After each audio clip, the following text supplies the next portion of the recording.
Welcome. This is, excuse me a second.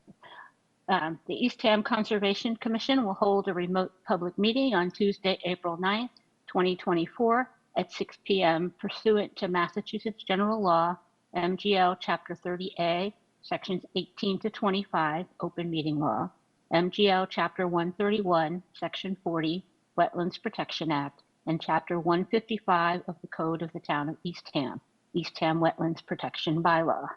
And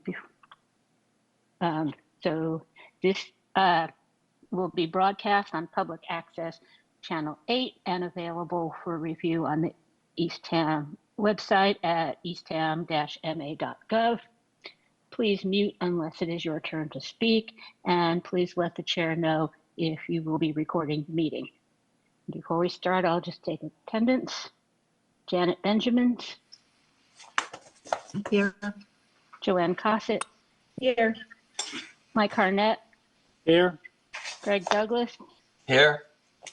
Chuck Wagner. Not here.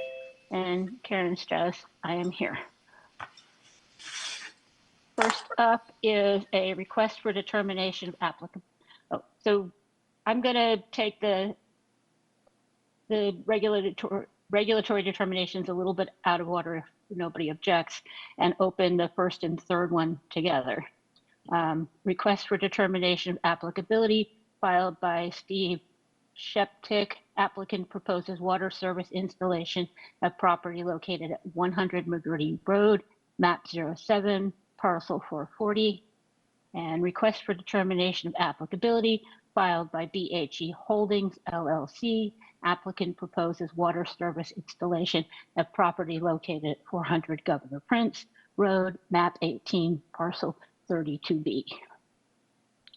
And these are very standard water service connections. Does anybody have any questions? Okay. Then if we might have a motion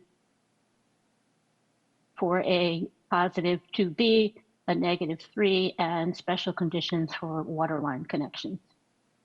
So moved. Do I hear a second? Second. Okay. Greg? Yes. Mike? Yes. Janet? I'm on mute. You're on mute now. You were off mute. Janet, you need to unmute.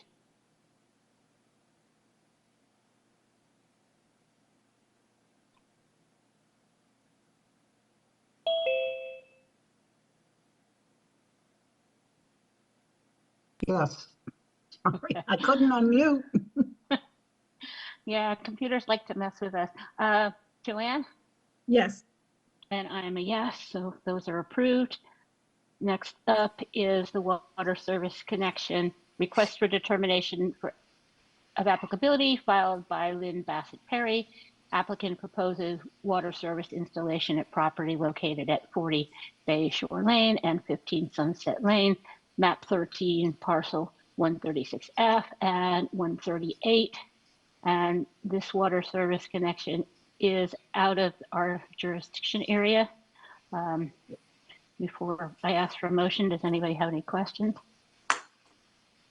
Nope. Okay, so if I might have a motion for a -1, the area described in the request is not an area subject to jurisdiction under the Act or the buffer zone. Move for a -1 because the area described is not within our jurisdiction. Second. Okay, Mike? Yes. Greg? Yes. Janet? Yes. Joanne? Yes. And I'm a yes as well. Okay, next up is certificate of compliance filed by Susan Klein for SE 19-1748 for construction of a stairway, a sitting bench at the top of the bank, and the installation of a flexible walkway for handicapped access to the sitting bench, the property located at 25 Martha Avenue, map 10, parcel 201. So is there anybody here to speak to that? And I know that, Katrina, are you here to speak on that? Hi, yes, good evening, Katrine Higgins. Yes, For the record, and David Little, I'm here as well. Sorry to chime in a little late. That's okay. Nice to see you both. Likewise. So my site inspection, I feel the site looks great. The plants obviously they don't look robust right now, but they're healthy and they look good. I think the stairway was constructed properly and done per plan. I don't really have a lot to add, Madam Chair. Okay. Katrina, anything from you? No, just that we completed the invasive removal and replanting throughout the 100-foot buffer to the coastal bank. The applicant also liked the work so much that we extended it outside of jurisdiction. So we were able to do invasive removal on the entire property up to the road. And we submitted 4 monitoring reports. I'm happy to answer any questions. Does anybody have any questions? I know that you all were out for a site visit this morning, and Alex also went for a visit. Anything to add from that? I see. Okay. Alex?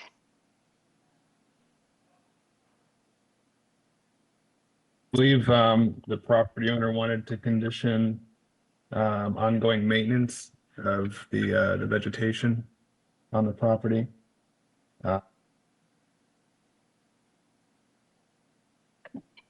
Vista window in condition 34 in the order states that after the first 3 years from the project, the commission may permit the use of ongoing applications of herbicide and/or pruning in the Vista windows, and a certificate of compliance request provided the initial 3 years of land management proved successful and compliant, which I think it has been. Janet? Yes, I believe that the homeowner or whoever filed the request asked for in perpetuity to be able to remove the invasives and any non-native, and I would not be in favor of that. Also, we wanted to make sure there was no underground irrigation. It didn't look like there was, but there seemed to be a lot of above ground irrigation, so we wanted to check on that. There's, Go ahead, Katrina. sorry, there's no irrigation. I don't know where you were seeing the above ground, but I was out there yesterday and the project area does not have irrigation in it. Could you talk, Katrina, could you talk a little about ongoing conditions that you'd like to have? Sure. As Alex stated, we just would love to have the opportunity to maintain the work. At this point, it's very well established with a native plant community, but it would be just an ongoing condition to remove any invasives that come in here, from birds or whatever. It's very minimal work, but it would be really effective. It'd be a shame to not have that because all this good work would just go away. Okay, I think that Mike is also going to raise concerns about herbicide use in perpetuity. Is it necessary to, can the work be done by hand without herbicides? That we would focus on that, but it would be appropriate to have, to be able to use something like triclopyr as needed as part of the ongoing condition. Okay. Mike? We were out there today, as they, both David and Katrine said, it looks great. Everything is good. I would have a problem with in perpetuity with herbicides. I think they could do it on an AR. Other than that, I thought it looked great, but I cannot approve herbicides. Would something like if we were to work on the property, an annual monitoring report, a simple report, just letting you know what we did, would that help? I think if you did, oh, I'm sorry. No, go ahead, Mike. I was just going to call on you. If you did an AR, I think that would be sufficient, and then we can discuss what you're gonna do at the time, because, as you know, I don't particularly think that herbicides should be used. So then you could just you could sway us in, but I do have a problem with in perpetuity, especially using herbicides. So I would say no. I'm telling you, the project looked great, but I do have a problem. Greg? Yes, I was out there as well, and I think the project looks great. And so, you know, clearly it seems to be in compliance, but I also have a problem with the herbicides in perpetuity forever. And I think that, you know, when they're needed, do an AR and we can address it. So maybe there's a compromise that we allow maintenance in perpetuity, but would require an AR for herbicide use. Joanne? Yeah, thank you. I don't have a problem with what you just said, Karen, but I'm also thinking if they can name what herbicide they plan to use, they vary widely. So I'm looking up triclopyr, if I got that name right, and it does break down in water within a day. It seems to be relatively safe for marine environment. But, you know, that said, giving a complete license for use of the herbicide all day, every day, I'm happy to do a compromise, but I also think triclopyr, it doesn't seem to be, it seems to be less worse than other herbicides. Thanks. And we're talking about very minimal. I mean, it'd be one time of one visit a year. We're not, this isn't needed for, you know, multi seasons or multiple days. It's just the ability to maintain this good work that they've, you know, this is a lot of voluntary work that they've completed. Alex, any thoughts? You know, can we condition, you know, a certain method of application, then include in that just, you know, a notice to the conservation department that they plan on, you know, using the herbicide. You know, we could condition a certain herbicide. I don't recall which one was used on the project, but if it's an annual application of an herbicide, you know, could we potentially condition that in the certificate of compliance just once annually?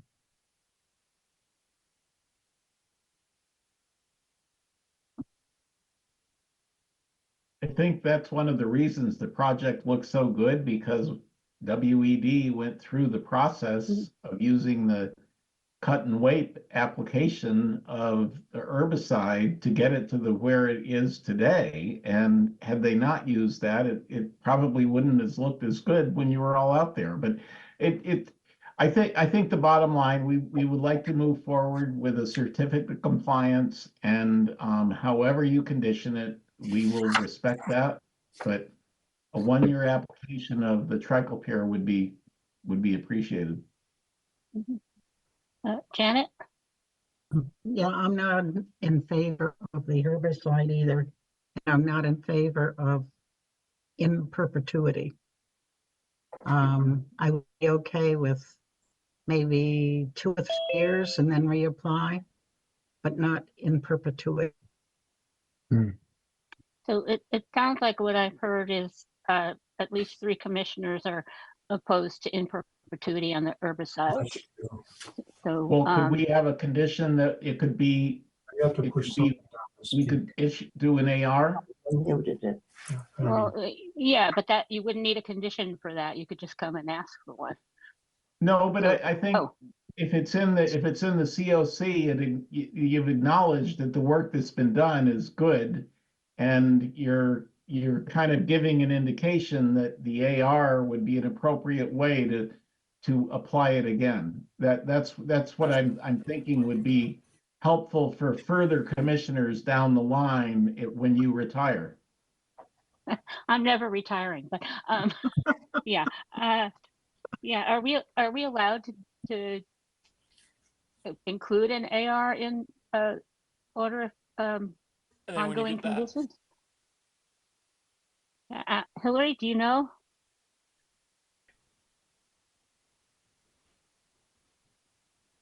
I don't think we've ever done that, so. I've never seen it before myself. What was the Well, we might- question?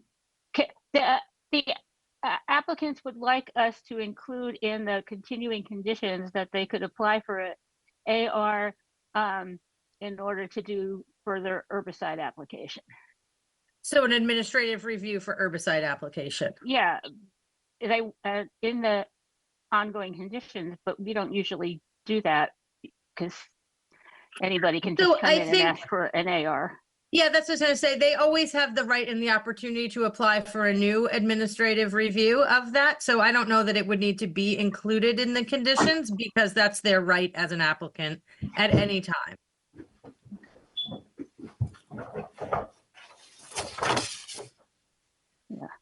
So it sounds like the commission's willing to approve ongoing maintenance without herbicide, and then you have to come back with an AR if you'd like to do herbicide application. Well, we tried.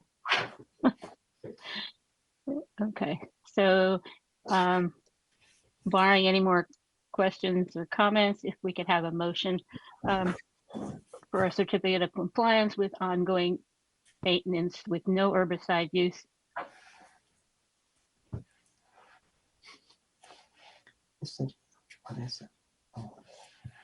Somebody? Are you saying it would be in perpetuity or not? Ongoing maintenance in perpetuity without herbicide use. I don't think we've usually given in perpetuity. We've done that quite a bit. We have? Yes, you have. My mistake. Okay. And we do it all the time with things like beach maintenance, and we've done it with vista pruning, and we've done it with maintenance of plants and so on. Okay. So would somebody like to make a motion? I'll make a motion that we approve the certificate of compliance with ongoing maintenance of the plants, no herbicides. Do I have a second? Second? Okay, Mike, Yes. Greg, Yes. Janet, Yes. Joanne, Yes. and I'm a yes as well. Okay, so you are approved. Thank you. Thank you very much. Thank you. Next is certificate of compliance filed by Target View Beach Association for SE 19-1315 for maintenance and repair of 3 existing wood stairways to the Target View Beach Association property, each at property located at 25 and 35, 45 and 55, 85 and 95 Bayview Drive, map 13, parcels 48 and 49, 16 and 17, 12, and map 10, parcel 277. Is there anyone to speak to that? Right. I know you guys were out for a site visit. Alex, you were there for a site visit as well. If you want to just give us a overview of what you saw.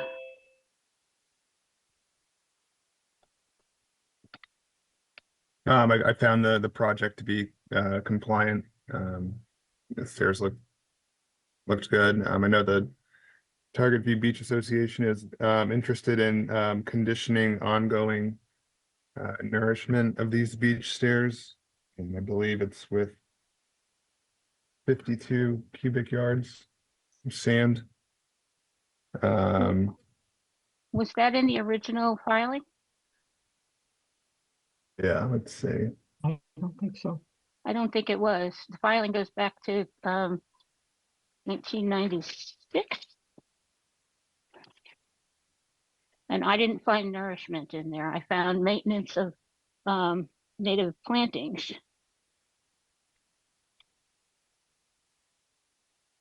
that they installed to stabilize after the work, but I didn't find nourishment.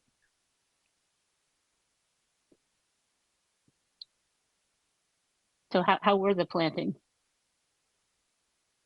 Are they still intact and stabilizing the area? Yeah, I mean, the dune was, you know, healthily planted. Certain, there's one set of stairs that is experiencing, more erosion, than the others. I think it's the second one, headed north, had more erosion than the other two. What did the commissioners think, during your site visit today?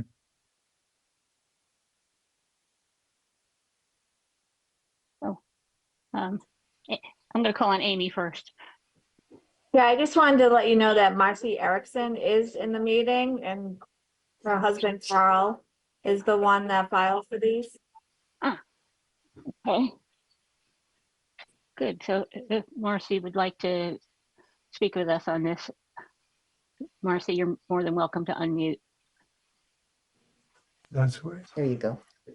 Hi, yes, we have, Could you Yes. identify yourself yeah, for the I'm record? Carl Erickson. I am the clerk for the Target View Beach Association. I did the filings, the original ones in 96 and the extensions. And we found that we made, not in the original 96, but in subsequent extensions, we added permission for nourishment and we got permission for nourishment. And the issue is, it's interesting. There are several of these access ways where it's very stable. And there are one or two other ones where we can lose substantial sand and we do need to replenish that almost annually. Is that the second? Alex? Yeah, thank you. There was, the order was amended, to include nourishment. So if that clears up some confusion, regarding that ongoing condition. Well, that was not included with the, as far as I can tell, with the packet I got.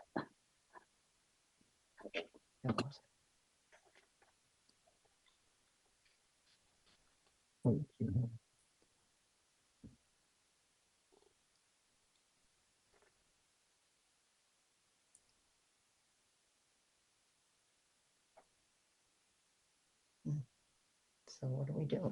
I don't know. So I'd need to see that before I'd be willing to vote. Well, Okay. I'll try and dig it out right now. There's so many extensions and everything like that. Well, none of that was in our packet. Well, let's see, can I share my screen? You should be able to. Your code. All right, I'm gonna Yeah. see if I could pull it up real quick. Alex is looking for it too. What? Alex is looking for it. Oh.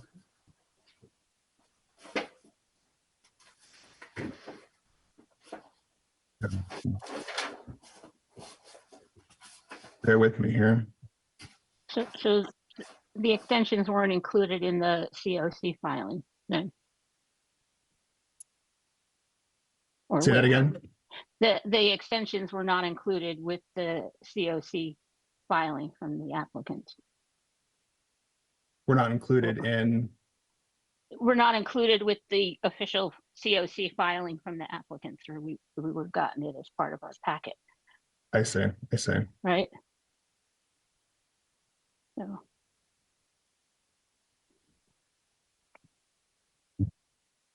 Amy, you still have your hand up. Did you have something to say? Nope, sorry. Okay.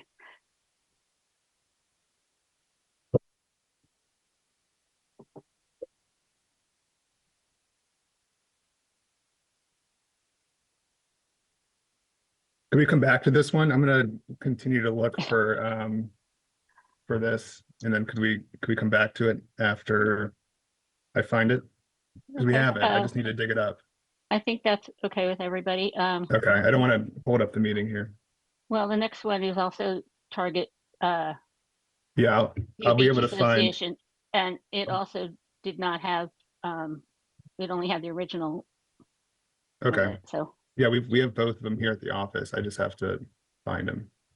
so maybe I'll skip over the second one as well for now while you look. Correct, yep, thank and you. Move on. Okay. Yep. All right. So next is administrative review filed by Gail Budekian. Applicant proposes to maintain overgrowth against property fencing for maintenance, repairs, and passageway purposes. A property located at 18 Horton Way, map 07, parcel 493A. Yeah, hi, I'm Gail Badukian. Back in 2022, I requested that we be allowed to do the east side, which you granted in perpetuity. I realized when all this other growth was growing, I should have, in hindsight, requested that back then. So now I'm asking for the southern side and the north side. They're basically under the self-help rule in Massachusetts.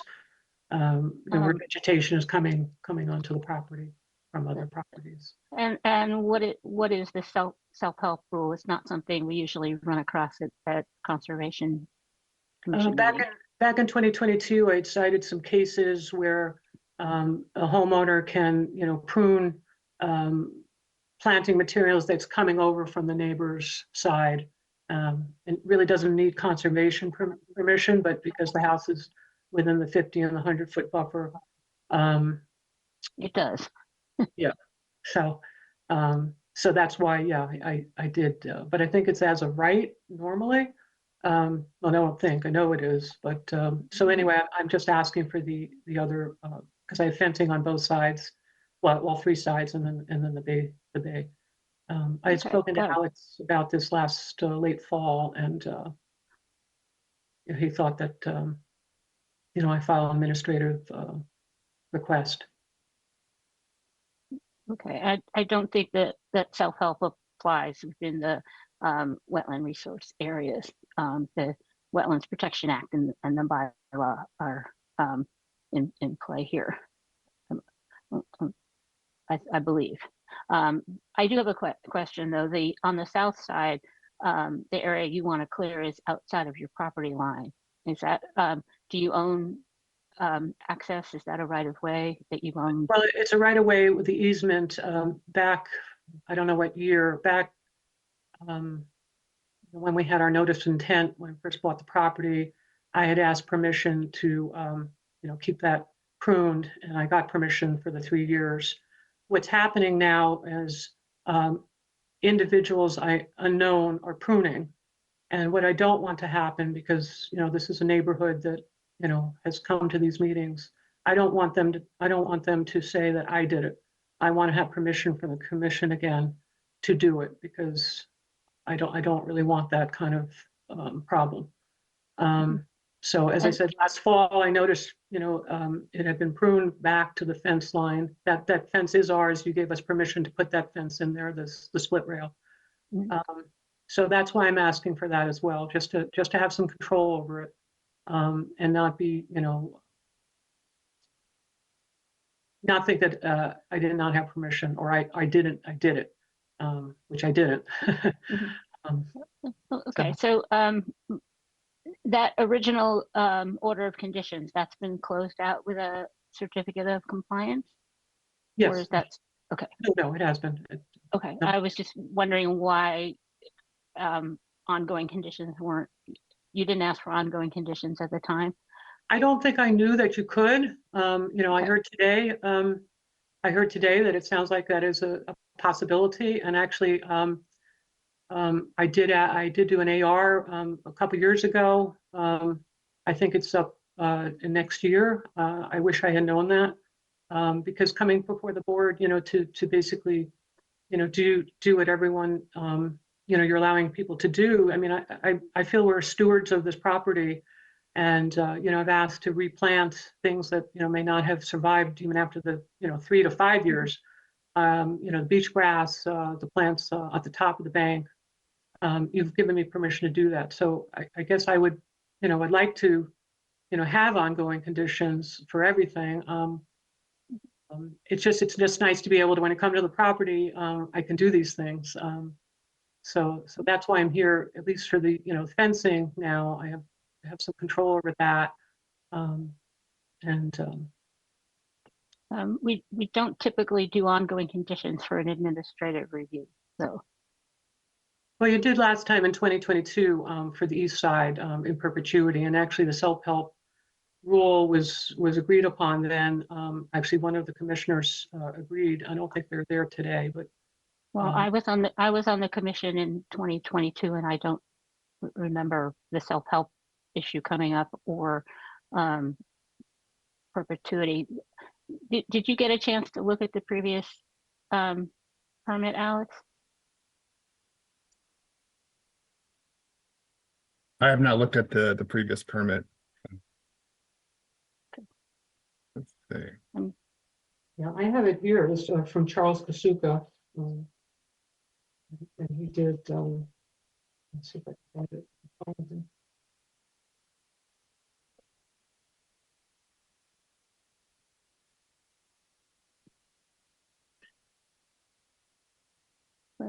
I'll Yes, also open it. It said future monitoring, trimming also authorized. This was for the east side where the black locusts, which are invasives, were coming over the fencing. And so I got that in basically perpetuity.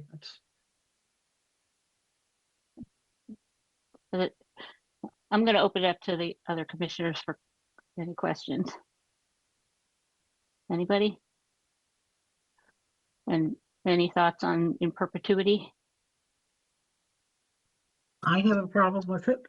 But obviously other people, some people do, some people don't. Okay. It looked as if there was a lot of trimming on the east side. Yes, There was that was allowed. hardly any vegetation that I saw. There was a lot of vegetation at the south side of the fence, and we could see that it looked as if someone had been trimming it. You're Yeah. correct. Correct, yes, exactly. Mike? Well, my only comment is when we went there, on the south side, I didn't know why we were there because it was well trimmed. Somebody had already trimmed it. So our reaction was, well, you're gonna have to flag it because we don't know what you want to trim. I didn't know you were asking for, or the requesting, somebody else trimmed it and you would want this along the split rail fence. We're talking about, and then Greg went around the north side. I didn't go over there. So I don't know how that looked, but everything else looked pretty well pruned on the property, or, taken care of. So I don't know if we can do a perpetuity with what is this, an administrative review? But I'm okay with trimming the south side. Hillary? You could approve it in perpetuity with a condition that would require notification to the agent, and if the agent was concerned, they could bring it back to the commission. But I would sort of think about that, because I don't know that you want, not that it would be unpermitted, but what if they need to trim something that wasn't identified? So this just gives the agent a chance to review it with the applicant, and if it rises to the occasion that it needs the full commission review, then you have the ability to do so.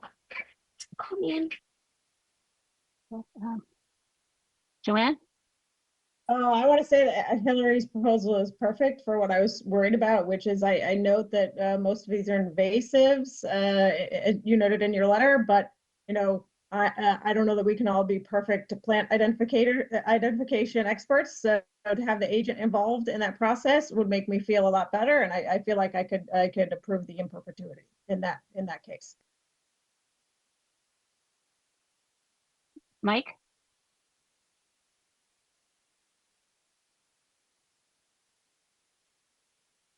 Yes, I agree. Okay. Anybody else? Greg? Yes, I would agree with that. The plants looked well taken care of, and I think if the agent's involved, I think that'll be very helpful. So just to clarify, so if I want to prune, I just have to notify Alex that I'm planning on pruning, or how should we go about that? Yeah, that would typically be 24 hours notice to the Conservation Department. Does that sound right, Alex? 24 hours notice. Yep, that's right. So so every time I do it, I would give 24 hours notice at least. Is that my understanding? Yes. Okay, I'm fine with that. That's great. Alex? Is this an annual trimming that you're proposing? I don't Or- even know if it needs to be annual. It's just I noticed, as I said, back in 22, I requested what I did. I didn't. The fencing was new then. Mhm. I didn't even think of it. But then last fall, I started seeing the vines growing through and everything, and I didn't want to really do anything until I had permission. So so I spoke with you in the fall, and things. My husband has not been well, so I just didn't follow through. And now it's spring. I'm thinking again. When I come to the Cape, I'd like to Mhm. keep the property looking nice. So yeah. Okay, so it sounds like we're looking to a motion to approve in perpetuity with 24 hours notice to the conservation agent ahead of any work, and with the conservation agent to review and bring any concerns to the commission. Okay, that sounds great. I appreciate that very much. Thank you. So moved. Do I have a second? I will second. Okay, Joanne? Yes. Janet? Janet? Yes. I'm Greg? not muted. Yes. No, but I couldn't hear you. Mike? Yes. And I'm a yes as well. So, thank you, Gail. Thank you so much. Have a good night. Okay, so Alex, are we ready to go back to target view, or should I keep going? Yeah, so I found both amended orders for Target View Beach Association, which include the condition for nourishment. Okay, so So we'll let me wait a sec. yes. I just want to make sure that everybody's on the page here. So we're going to resume discussing the COC for SE 19-1315, which is the large array of properties, as we haven't opened the other one yet. Okay. So I'm going to share my screen.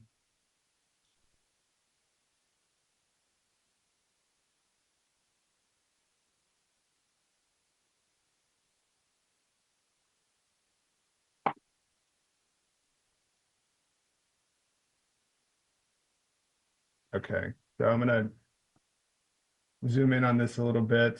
Let me know when you could see it comfortably. How does that look? That looks reasonable. I think everybody else Okay. okay with that? So this is the amended order here. Scroll down to the conditions.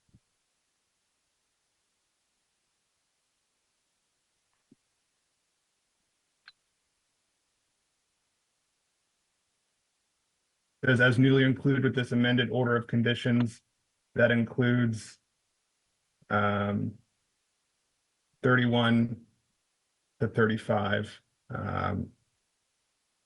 which deals with maintenance and nourishment.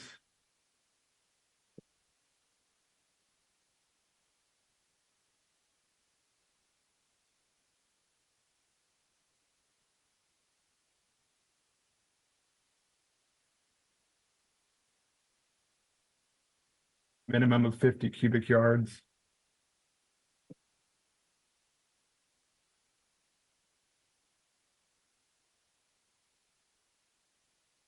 Minimum. No maximum?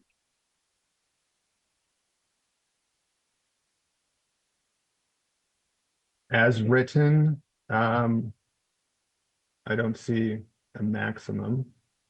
Yeah. I believe the applicant, I believe they put down around 52 cubic yards as needed.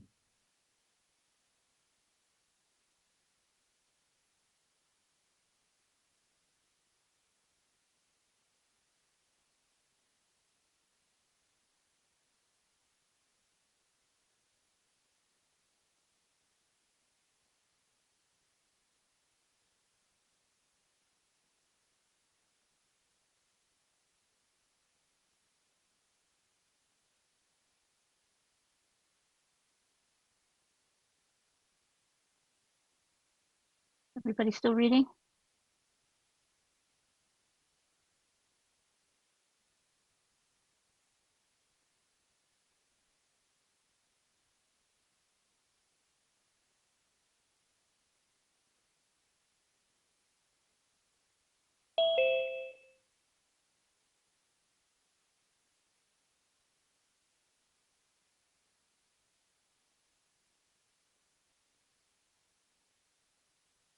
Everybody got it now? Okay. So Alex, if you might take that down. All right. So I do have a problem with a minimum and no maximum. Okay. But I otherwise would be happy to have ongoing conditions for 31 to 35, but I would want there to be a maximum, and as needed would be once annually. Or up to once annually. It's annually. Yeah. As opposed to as needed, which could mean many times. So I'd be okay with 50. Any thoughts from other people?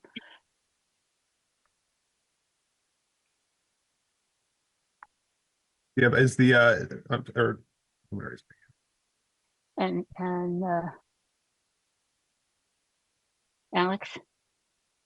is the Joanne. property owner still with us? Yeah. Marcy. Carl. Marcy? The Ericksons, are you still here?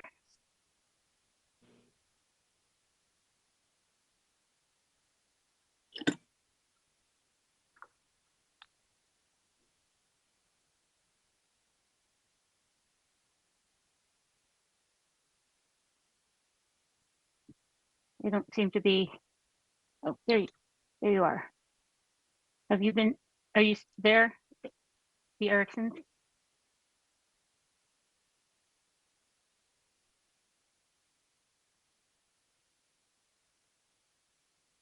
We're not hearing them, but they just unmuted, so.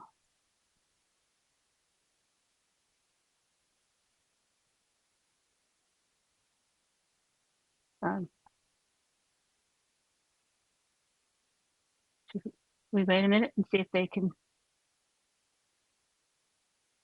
join the discussion? I can ask my question since it's just a kind of a procedural clarification. Is that okay? Yeah, go ahead.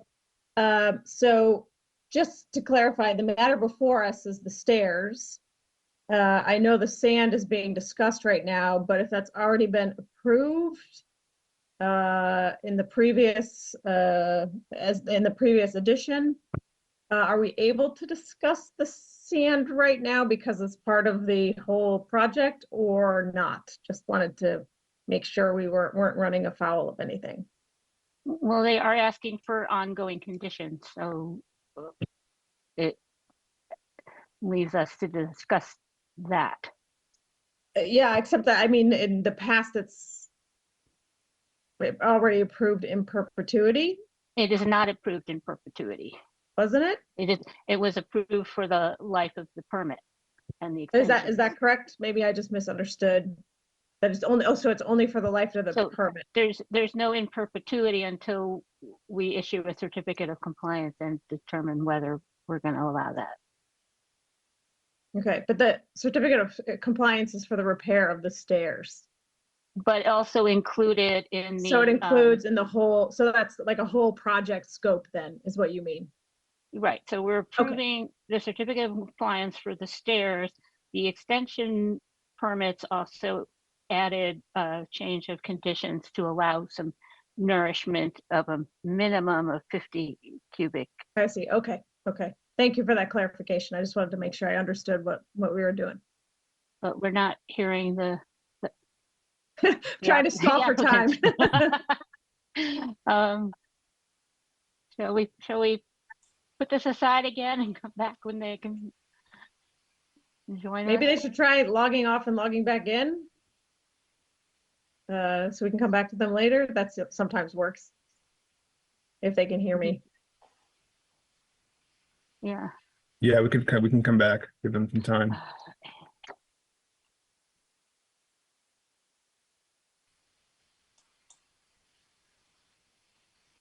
I sent them a chat.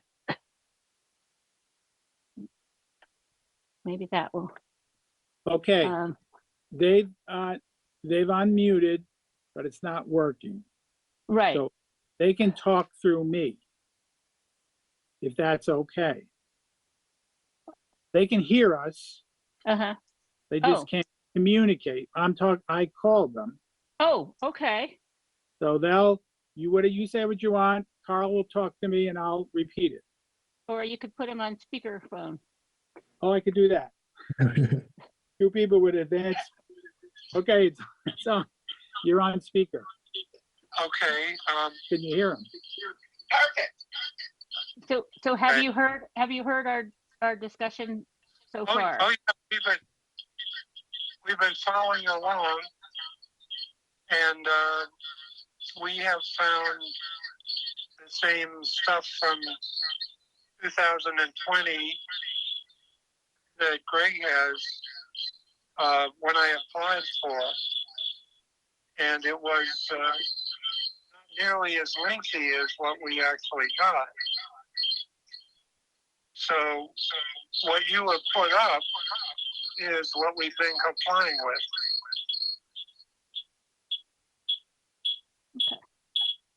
So we are looking at conditions 31 through 35. Right. As we're talking about possible ongoing conditions. And I brought up the issue of the fact that it says a minimum annual amount of nourishment, and I had an issue with that. And I'd like it if we were going to allow this in perpetuity for it to be a set amount, or at least, or no more than a. From year to year, because we have years when several of the stairs have lost a lot from the bank where they are, and we have other years when there's hardly anything lost at all. Mm-hmm. So we have to talk to the contractor and see what is needed for that particular year. I would think that one would be happy to see nourishment on that bank.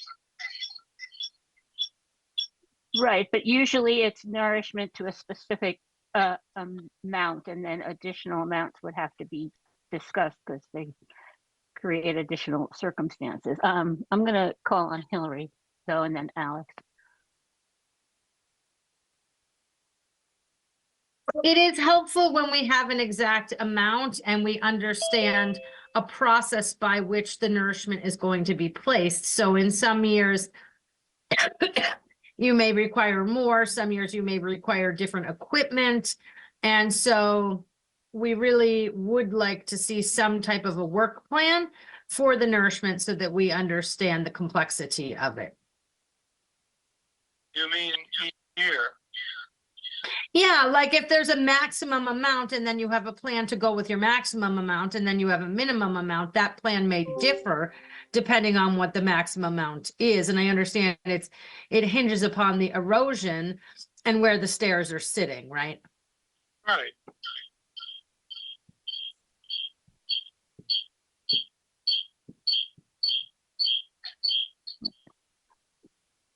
So,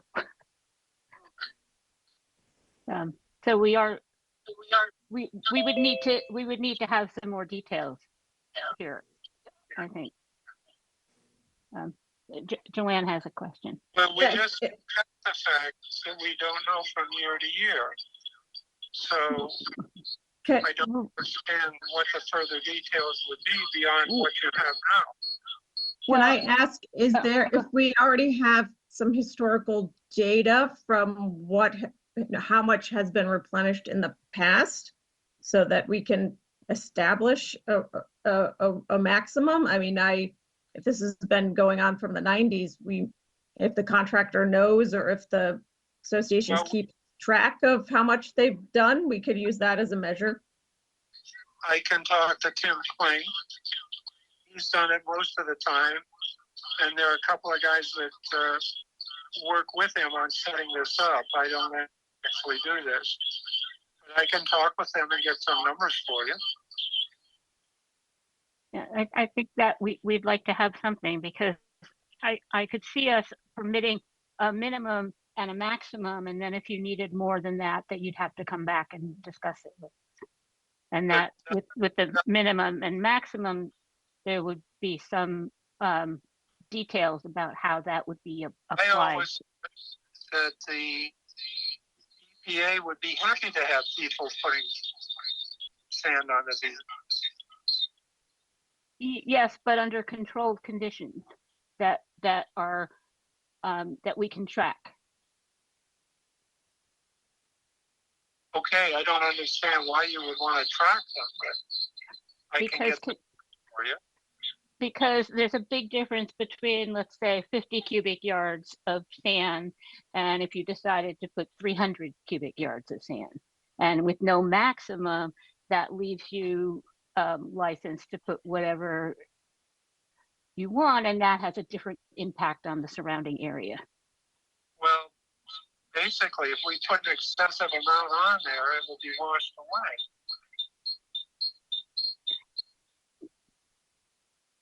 Right, and when we permit sand nourishment, we have concrete amounts of sand that we permit. I guess that wasn't the case in our 2021 plan. Well, that's usually the case. And that was for the time of the extension permit. That was for 3 years. This is in perpetuity, which is a very different request. Well, the thing is, we were never doing it in perpetuity until this year when we came up with the potential to do that. Right, and you're now asking for perpetuity, and that's a different request than asking to be able to do this over a 3-year period. Okay, what I will do is see if I can get numbers from the people who've been doing this for our association, and possibly Tim Kling, as far back as they go. And I will share those with Jeff, and we can work on language. Okay. All right, and so we'll need to continue this. Hillary?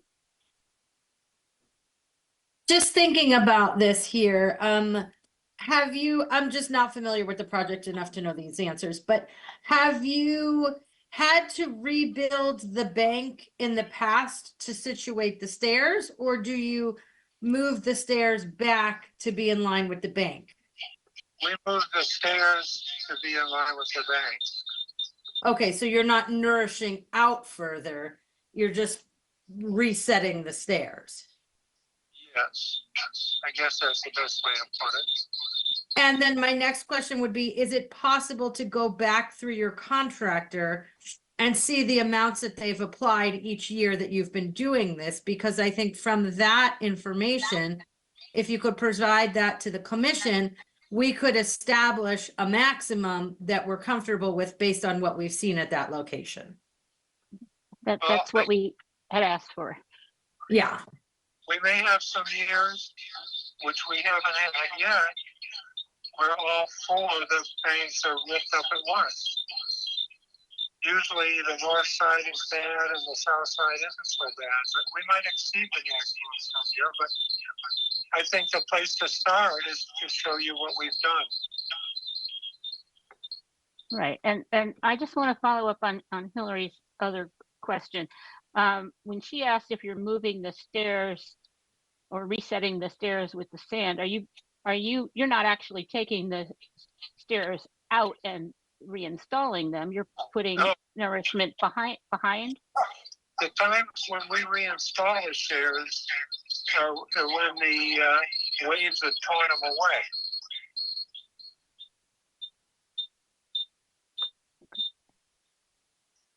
And you're doing that under this permit? Yes, I think we can repair a certain amount of it without notifying you. If it's a serious amount, we have to tell you that we are Right. fixing it. We usually allow up to 50% without Yes. consulting. So I just kind of wondering how putting the stairs back into the bank is under the 50%. Well,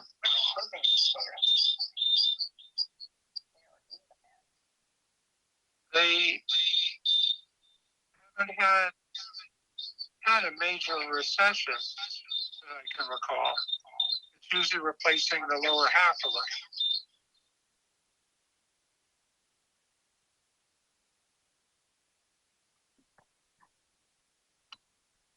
All right, so it looks like we're looking for more information from you on how much sand has actually been deployed over the years, and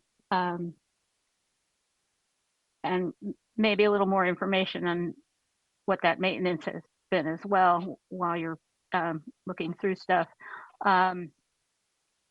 So when would you like to come back? Our next meeting is April 23rd.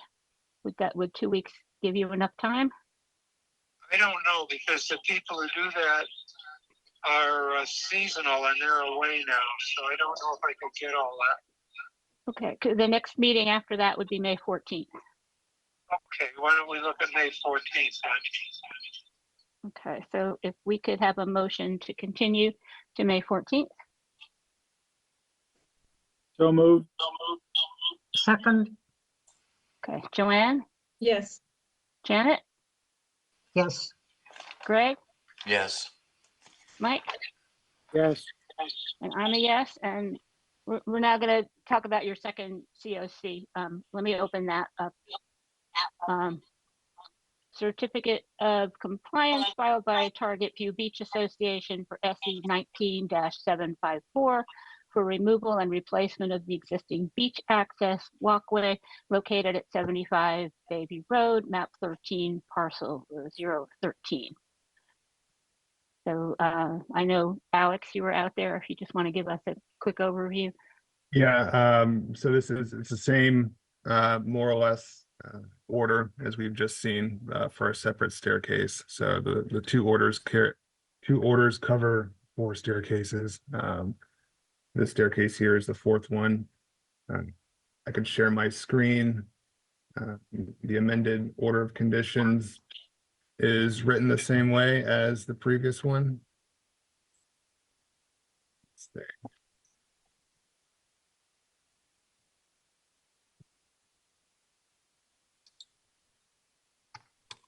Right.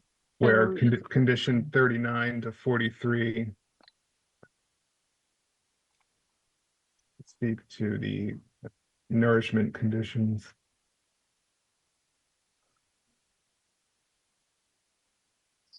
So I think that would leave us with the same questions. Correct.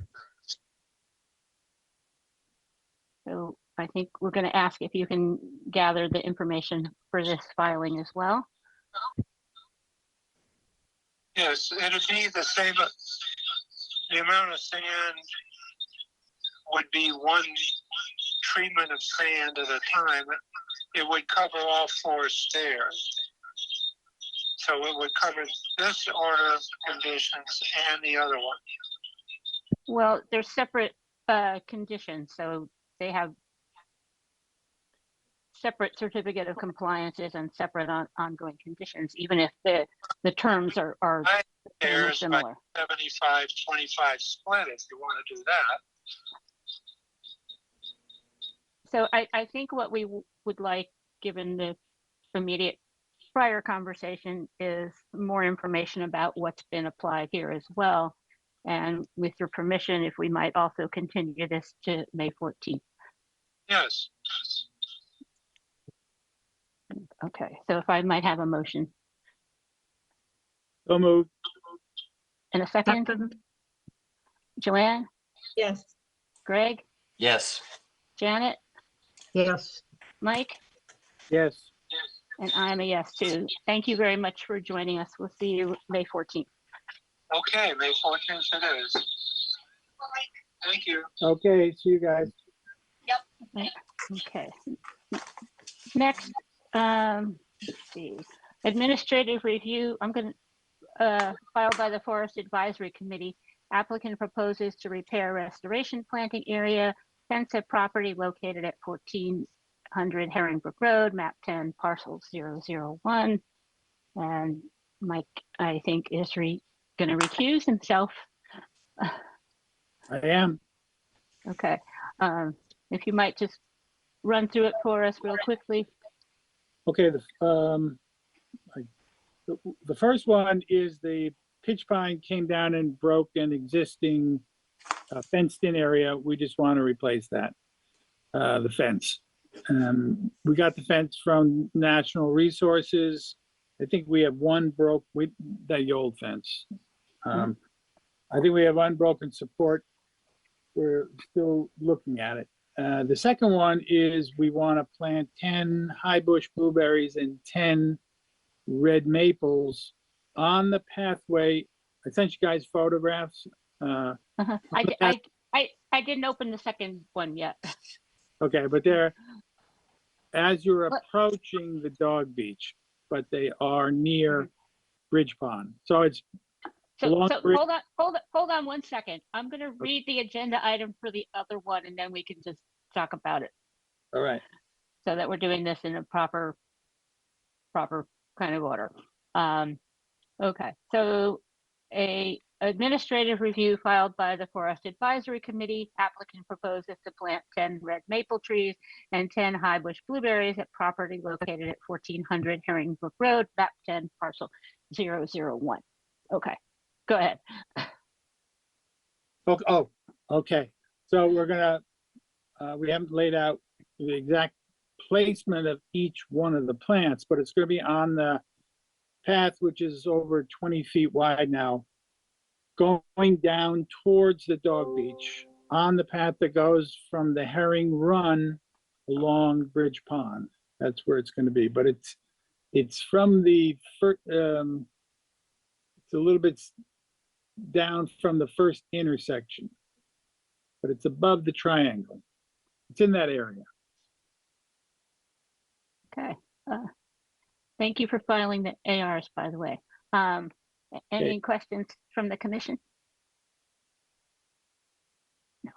Okay, so our usual AR conditions, consult with the notification to the Conservation Department 24 hours before the work is done. Do I hear a motion? So moved. A second? Second. Greg? Yes. Joanne? Yes. Janet? Yes. And I'm a yes as well. Okay, there we go. Next is administrative review filed by Phil Rogers. Applicant proposes to remove one cottonwood tree of property located at 50 Dire Prince Road, map 20, parcel 002. And you'll all remember that we originally did not agree to having the tree come down and requested that an arborist take a look at it, and the applicant file a new filing after that. So you guys were out there for a site visit. Any thoughts? Yes, there was a letter from the arborist, and we had requested an arborist. And the arborist stated that the cottonwood is still quite healthy. There are some limbs, he said, that could come down safely and still not imperil the health of the tree. While we were out there, we were thinking that we had approved the, let me see, removing the maple by the house and possibly the pine tree, but I wasn't sure. So definitely not take the cottonwood down. The maple by the house, I don't have a problem with. The pine tree, I would like to leave like 10 or 12 feet, so it would be. Janet, the pine tree and the other tree, only the cottonwood is before us today for a permit. So what we've done, you can't, we're not reopening a previous permit, but Oh, Alex I thought they were listed in the submittal from the homeowner. I thought it was just the cottonwood tree today. Am I wrong? Well, there was only a cottonwood tree mentioned by the arborist. He didn't mention Correct. the other two. So the commission has previously, we permitted the removal of the maple and the pine tree. The commission did not approve the removal or pruning of the cottonwood and requested additional information from an arborist. So for today, we are speaking to the cottonwood. Okay. So they, Thank you. yeah. So I just spoke to it. Okay. Alex, anything to add on the cottonwood? No, I don't have anything to add. Okay. Anybody else? Only that I agree with Janet. And that As it's do I. okay to take. Okay, so you're in agreement that it's okay to take the limbs off. It sounds like okay. So if we could have a motion to that effect with Hold on, 24 hours. Karen, I'm sorry. because Alex's comments in the agent letter had asked about who would be removing the limbs, and we were concerned about that also, that who would be doing it would it be the arborist, who seems very knowledgeable, and Alex had some other questions also. Okay, Alex.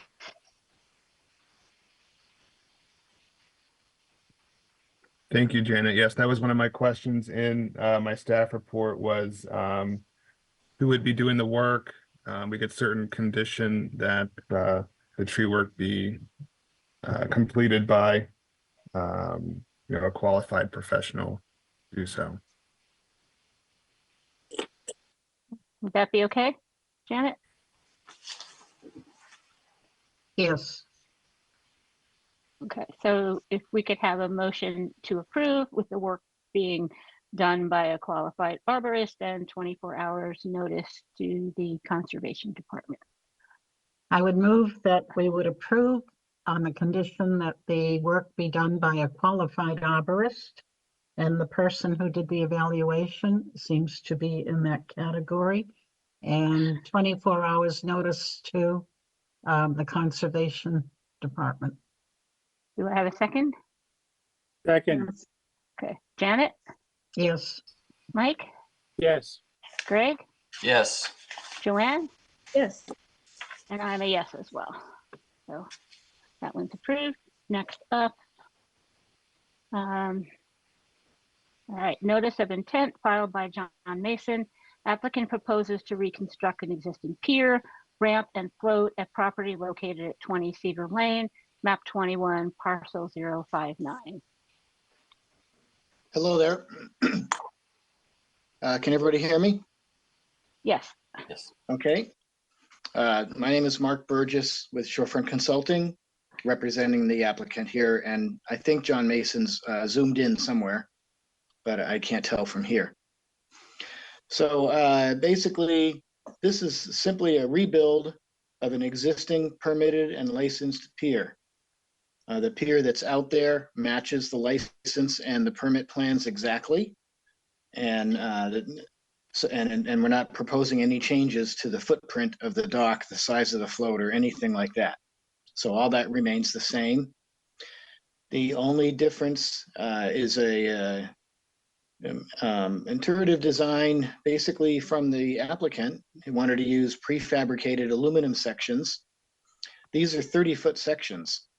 So one advantage is there's very little construction over the water other than installing the pilings and bolting these sections to it. Not a lot of cutting for decking. There's no decking, there's no handrail, there's nothing. It's all one piece construction. The 30-foot spans reduce the number of piles by half, reduces it by 8 pilings.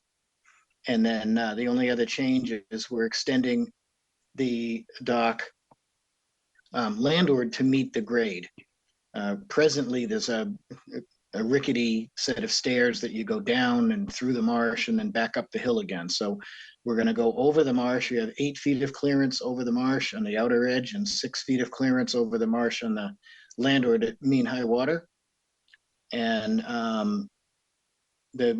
after the second section, after we get out over the salt marsh, the dock sections are going to slowly ramp down to 8.1 feet in elevation. We're going to start at 9.1. I'm sorry, 10.1. So basically, new dock in the same footprint, no major changes, innovative design to reduce the pilings, and very little construction in the resource area at all. Other than that, there's really no changes to what's out there. We did get some comments from DMF, and I don't know if the board is aware, but we did get the DEP file number at the last minute. That was emailed, but if you don't have it, it's SE 19-1897 for tonight. So I believe we have everything that we need, and I'm available to answer any questions. Okay. I'm going to start with the fact that, all right, I'll start with our shellfish agent. Yes, I'm sorry. Devin. We did do a shellfish survey that's included in the filing. There was I'm going to say, a reasonable amount of shellfish located out in the footprint of the dock, but not so much beyond the float. And I think the shellfish. All right, I'm going to start with me and then go to Devin. Okay. Our commissioners were out there this morning for a site visit, and they were unable to access the dock location. They apparently encountered dogs in a kennel and nobody at home. Okay. So we would need to actually have site access before we would make any determination. Oh, I see. I know your agent was out there. Well, the commission also goes out for a site visit on the morning of. Oh, okay. Yeah, and I was wondering also if sorry. So that was that. And then the DMF sent a letter talking about the float height and the float stops. Yes. Yeah, if that's a concern to the commission, float stops are not a big deal. We've done it before in Eastham. They're easy to put on, and they had a recommended height, I think, was 2.5 feet. 2.5 feet. 30 inches. Yeah, yeah. That's no big deal. If that's a special condition in the order, not a problem. Okay. So actually, I'll go to Devin. Okay. Hi, everyone. I just had a couple of questions about what the Division of Marine Fisheries. Could you just please identify yourself fully for the record? Oh, yeah, that's fine. Devin Nunes, I'm the Shellfish Constable for Eastham. So I just had a couple of questions for you regarding the letter that was sent from the Division of Marine Fisheries. Okay. What were their concerns? And I also wanted to know, like you mentioned, expanding or altering the original plan of the pier. So are you driving pilings into other areas that there were not pilings originally? From the original footprint of the plan, it looks like with the 30-foot spans, there is one set of pilings well, no, actually, it's hard to tell. Where the ramp used to be to get to the dock, there's a piling there, and that is just on the backside of the edge of the salt marsh. Okay, so that was an original piling that you're replacing or a piling that you will be putting into the ground? All of the pilings will be removed, and half as many will be going back into the ground in different locations because of the span. These are 30-foot spans, so they don't require as many pilings to support. Okay. And did the Division of Marine Fisheries at all? Sorry, I wasn't updated on any of this. I didn't know this was going on. I do know that other towns do shellfish surveying on behalf of the Division of Marine Fisheries. And we kind of report how much shellfish is present in those locations. And I know that the plan of the pier is pretty standard and it's the kind of similar to what you're doing. But the pilings would be in a different location.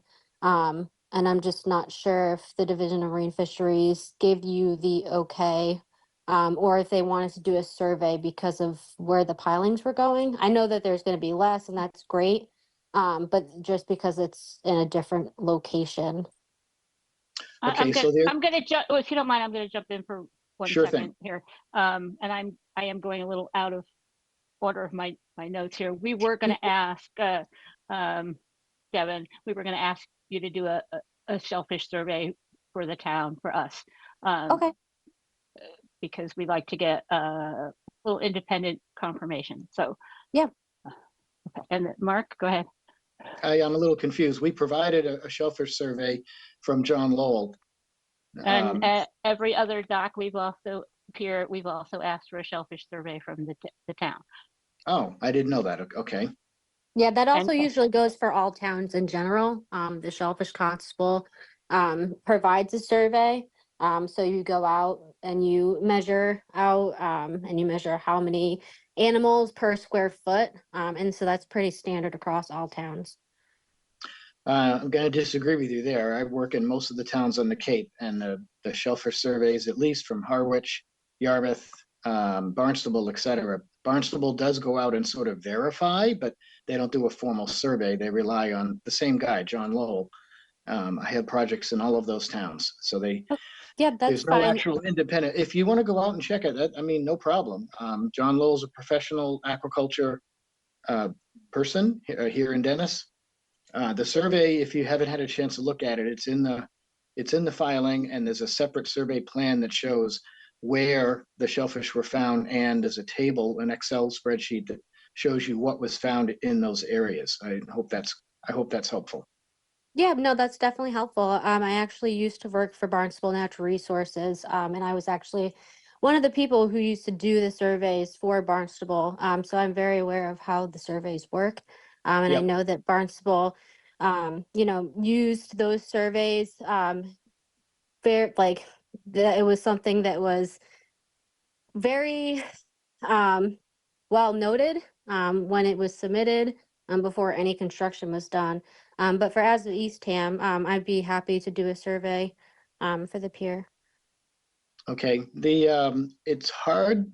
It is difficult to get around that fence on the outside. There's a lot of brush, and I think you have to actually go on the other property. So I guess we need to notify the applicant, the homeowner, ahead of time of when you're going to come by so that he can put the dogs in the house for you. Okay, that's fine. Yeah, I could, I'm sure conservation and I can discuss when that will happen. And I could potentially also reach the point by boat, if needed. We can talk about that at a different time. Yep. The bottom, in my world, I'll say the bottom is fairly firm, meaning somebody like me probably sinks 6 inches. I don't know that it's black poop, but you'll know when you step out.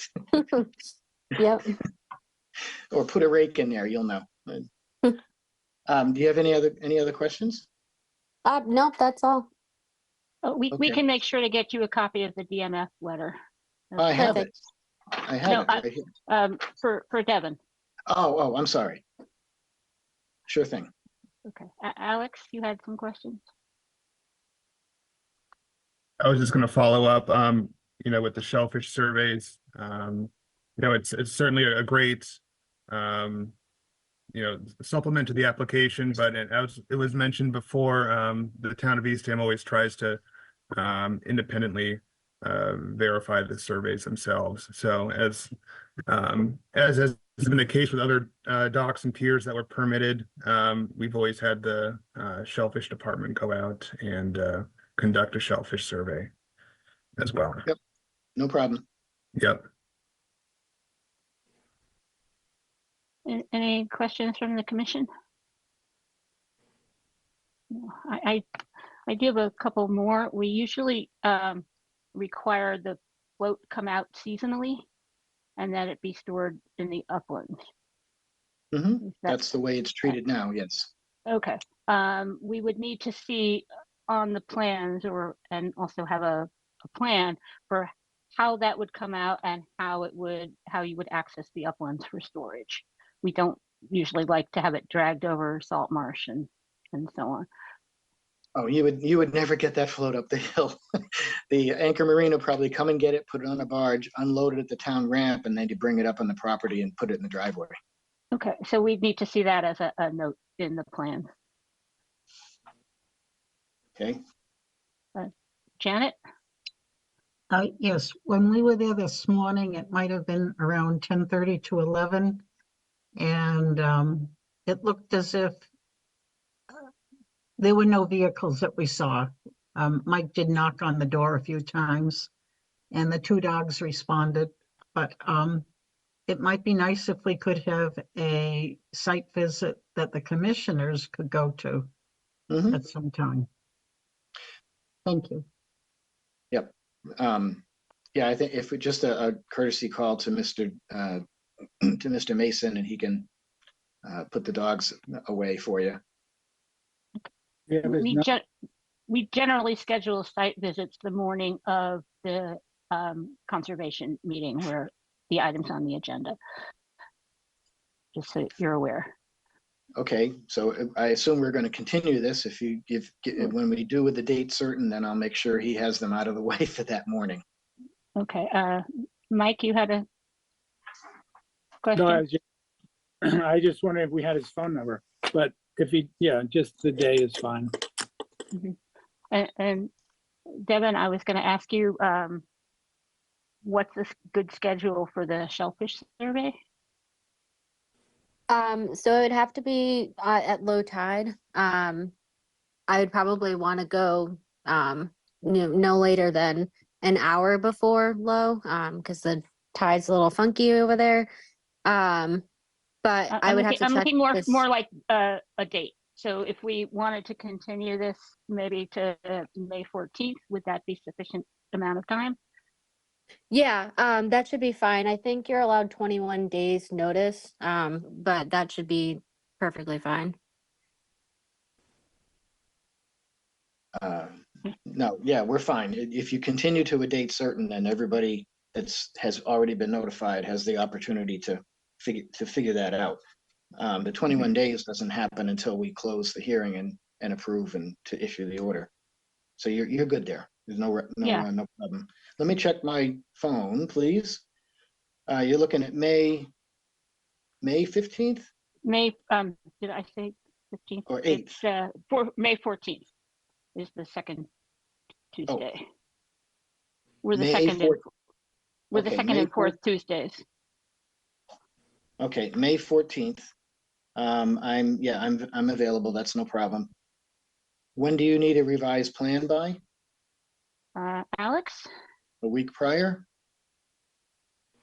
A week prior, yes. Okay. And the only thing, let me just confirm, the only things you're looking for me for a revised plan would be a note in the plan for seasonal removal and storage methodology and to put float stops on the float. Is that correct? At the height DMF is recommending, but No, we're above what they recommend. you have a. Oh, you mean, I'm sorry, float stops at 30 inches, yes. Yes. Yes. And then there obviously might be more questions once the commission gets out there for a site visit and once we get the shellfish survey. Devin, did you have something else? No, that was it. Okay, just your hand's still up. So, all right. So, if everybody's agreed, if we could have a motion. One to more continue. thing. Go ahead, Mike. So looking at the photos, you know, the dock is going to move inland. So if you could just stake out where it's going to go. Oh, yeah, I guess I could do that. Yeah, because looking at the photos, you know, I can't tell. Mm-hmm. That'd be good. That's all. Yeah, that's also usually a requirement before a site visit. Okay, Alex, anything? One more thing that I would like added to the plan would be a material storage area. If that's possible. For the dock. Oh, okay. Okay, yeah, I mentioned that in the construction protocol that's at the end of the narrative. This one's kind of different. Like they're not going to get the aluminum, they're not going to get those aluminum sections down the hill, so everything's going to come by barge. But if you need that stated on the plan, I can add a note accordingly. Yeah, that'd be great. Thank you. Okay. Okay, last call for any comments. Okay, if we could have a motion to continue this to May 14th. I'm going to make a motion to continue this to May 14th. Do I have a second? Okay, Joanne? Yes. Mike? Yes. Greg? Yes. Janet? Yes. And I'm a yes as well. Thank you. We'll see you next month. Okay, thank you very much. And thank you, Devin. You're welcome. All right, next is amended order of conditions filed by Gary Liebert for SE 19-1821. Applicant proposes to remove the previously approved split rail fence at property located at 30 Dyer Prince Road, map 20, parcel 008. And is someone here to speak to that? Yes, Lindsay Strode from Cape Organics representing Mr. Liebert, and I believe he is on as well. All right, so if you would just run through this with us? Sure. It's kind of lonely in here. It's just me. It's kind of odd. So just by way of a little bit of history, this obviously is a new home, and we've been before you previously. Mr. Liebert went through some significant effort initially because they wanted to retain as much of the native plant material that was there. We went in prior to any disturbance of the property. We removed and healed in probably 3 dozen viburnum, probably at least half a dozen, if not more, American holly, some ground cover, some Gaultheria, summer sweet. So there is a significant effort to try and make this as limited an impact as it could be. That being said, I came in a little bit afterwards when, prior to my coming in on the project, the engineer of record indicated that they would suggest a split rail fence at the limit of work. Now, you folks who are out there, if your back is to the road and you're looking at the property, along the right-hand side, there is already a fence. To the left-hand side, there is a very dense stand of both viburnum and summer sweet. And then to the west, or excuse me, the northwest portion of the property is we worked right up until, right to that work limit line. And then beyond that is, again, a very dense planting, or not planting, dense vegetation of additional viburnum, American holly, but also some briar, some blackberry, which we have not touched. My client doesn't necessarily see the value of putting up a fence to an area that he has no intention of traversing. Had I been brought in a little bit earlier, I would not have recommended a fence, maybe some stones, maybe some kind of marker, because a fence just doesn't do anything.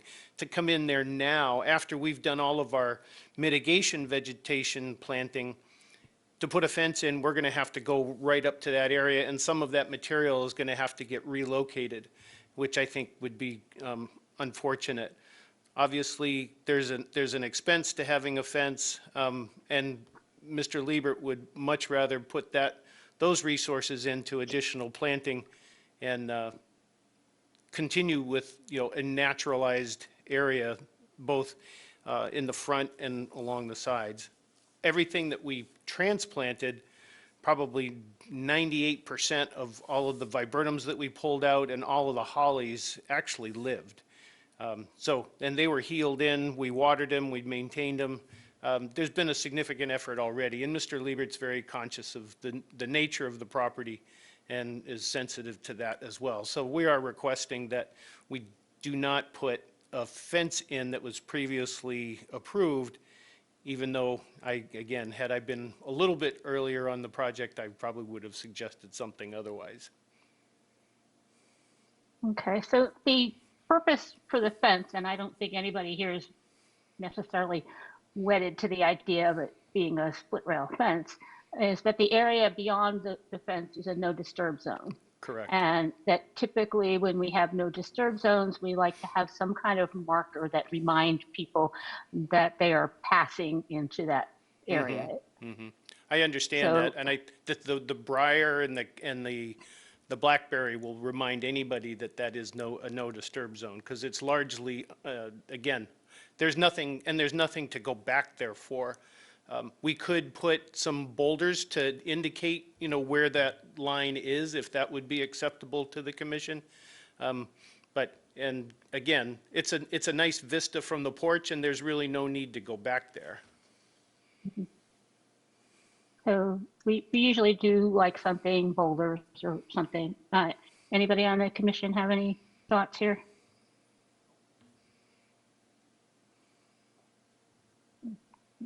Alex, the first. Yeah, I mean, I'm not necessarily, dead set on the split rail fence myself, but we should certainly have some sort of demarcation along that no disturb zone. If it's, potentially there's, if the property's sold, we want, the new homeowners to know, or if the property's rented, we want, renters to know, but it's important to keep some sort of delineation along that no disturb zone, whether it's a fence, boulders. We've done bird boxes before as well. So we've got options, besides the split rail fence. Janet? I believe when we discussed this previously, we approved it with the condition, or with the added feature, that there would be a split rail fence, as you said, to better delineate the no disturb zone and to keep people out of there. And we did hear from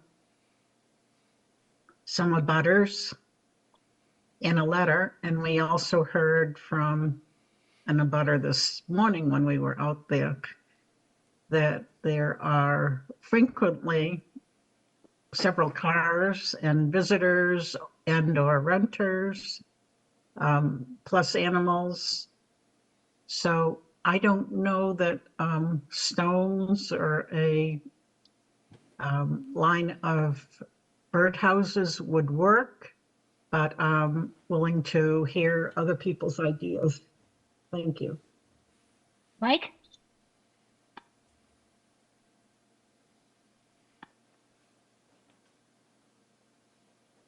Mike, are you there?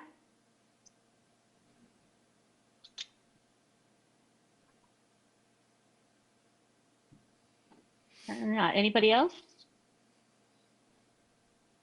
Joanne? Yeah, I'm just thinking like between kids, dogs, and people who do what they want. I don't think it makes a difference if it's a boulder or a fence. I'm thinking very thick shrubbery with spikes of some kind would be the most deterrent anyway. So if the plantings were thick enough, that might actually be the most effective approach. So I don't think, as long as there's something and as thick as possible is what makes sense to me.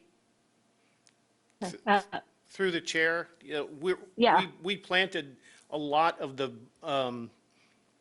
Airwood viburnum right along that line. So it is thicker. It could be, improved with some additional planting, just to say. But again, there are, I challenge anybody to go back there, in a pair of shorts and a t-shirt. There's, and even for that matter, the dumbest lab is only going to go through there once. The property is not rented. They do have several children, so it is an active used property, but nobody's going to go back there more than once. You never met me as a kid, I will tell you. You must like poison ivy too then, so. I'm not allergic. Oh. So Mike, are you back? I'm back. So you have your hand up, you have the floor. Oh, I was just going to say that I agree with Alex that I'm not welded to a split rail fence, but we need some kind of delineation. Or if we waited till everything leafed out so we could see the, if there's a natural, but still we need a delineation. That's all. Okay, Janet?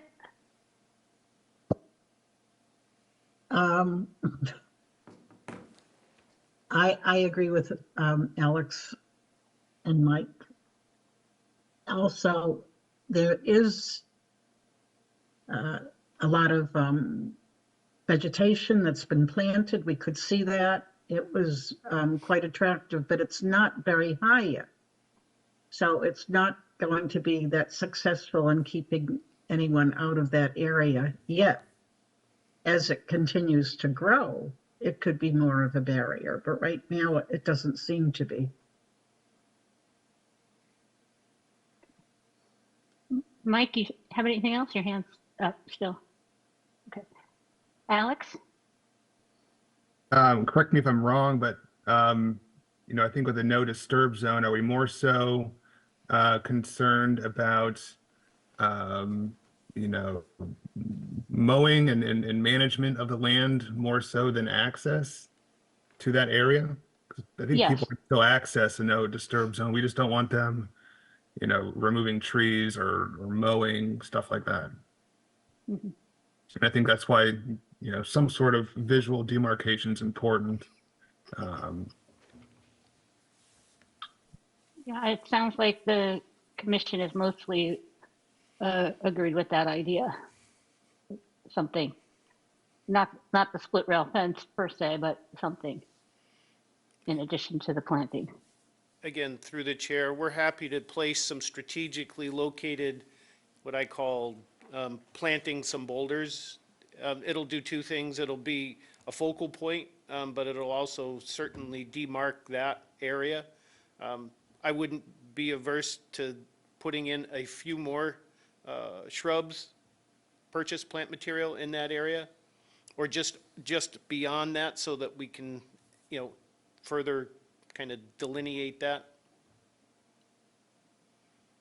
I think both of those sound pretty good. So I might make a proposal if the commission is agreed that we agree in principle on that and that we have you and Alex consult in the field. That would be fine. Given the conditions, what would be most appropriate? Sure, that's fine. Do I have any, does that seem okay with everybody? Okay, so if we could have a motion to that. Move to approve with the condition that our agent, Alex, works with Cape Associates to set up a visual and actual boundary for the do not disturb zone. That's Cape Organics. Cape Yeah. Organics, what did I say? Cape You Associates. said Cape. Oh, I'm sorry. I am so sorry. That's Cape okay. Organics, thank you for correcting me. I'd need to get a raise if I was with Cape Associates, that's all. Yeah, okay, do I have a second? Second, Okay, Joanne, Yes. Greg, Yes. Mike, yes. Janet, Yes, and I'm a yes as well. Thank you, Lindsay. All right, thank you for your time. Alex, we'll be in touch. Right. Next, we have continuation of after the fact notice of intent filed by Doug and Sarah Harvey. Applicant proposes to construct 2 outdoor rinse stations, install diamond piers for the front porch, and a concrete pad for an outdoor fireplace at property located at 880 North Sunken Meadow Road, map 01, parcel 077. And I believe, is it Joe Young, are you representing this? If you are, could you please unmute?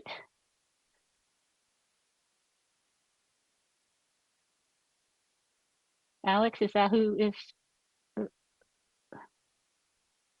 Mr. Young, if you could unmute.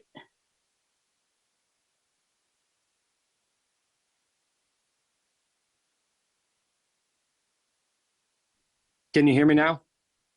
Yes. Okay, sorry about that. Yeah, so my name's Joe Young. I'm the builder for and the rep for Sarah and Doug Harvey over at 880 North Sunken Meadow. We obviously were not aware that we had to go through this, so I apologize for starting some of the work without it. We do have the front porch is already in place. It was dilapidated with the structure that was existing, and we couldn't put on any foundation that was existing because it wouldn't have held to standards, construction standards. And we ended up putting diamond piers in on the front porch. As far as the 2 outdoor showers, there was one existing outdoor shower off the back. We're looking to relocate that to a different area off the main house and then add another one off of the old garage area. And then they did have a chimney fireplace inside the house. Advanced chimney was out a couple months ago, and the chimney absolutely failed. So we did end up ripping that down. Now that was inside the house, but they would like to have a 5 foot by 3 foot pad so we can put the chimney on the outside for inside the house. That is what we were looking to do. Okay, so I'm a little confused on the fact that you're saying nobody knew there was a permit requirement because the property was recently permitted for a septic upgrade. Correct. The clients bought that with that upgrade already on it. We did receive the permit, the building permit to do the work to this property. Mm-hmm. So even if they, oh, sorry, go ahead. No, I was just saying during that filing, we were never told. So I apologize for not knowing that ahead of time. Okay, but just to keep on this for a second, I can understand the new homeowners not knowing, but you work on the Cape. Have you not worked in Eastham before or in the wetlands area? No, I have. We work on the Cape all the time. And typically when you go through this, you file for a permit and then you get denied because you have to go through these, the board meetings. And so we did not get denied. The permit got delivered. So I was under the impression we didn't have to. Oh, so you're saying you got a building permit? Yes, we do have a building permit on site, correct. We've had it the whole time. Okay. So it did go through the systems. It's just maybe someone didn't catch it or for whatever reason. I don't know. But normally when we go through that, we file with any town, they're going to tell us whether we have to go through conservation, we got to go through historic, all that stuff. Okay, so, So it's not like we were trying to not go through the boards. We filed for the permit and ended up getting the permit. okay, we're just trying to understand the circumstances. Thank you for that. So looking at the work, the filing says you're looking for 2 outdoor rinse stations, and you just said outdoor showers. Outdoor rinse. So what would be the difference? What's that? What would be the difference? The permit says rinse stations, and you just called them showers. They're rinse stations. People call them different names. That's all it is. So you're looking for a outdoor shower. Will it have an enclosure? What's the design? It would be an enclosure. Yes, ma'am.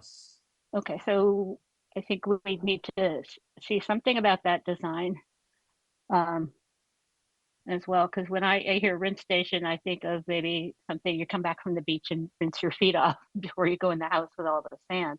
And then, so talk a bit about you were asking on the application for a concrete pad for what said was a fire pit. So now. Yeah, it's a fireplace. It was miswrote. It was wrote incorrectly on that.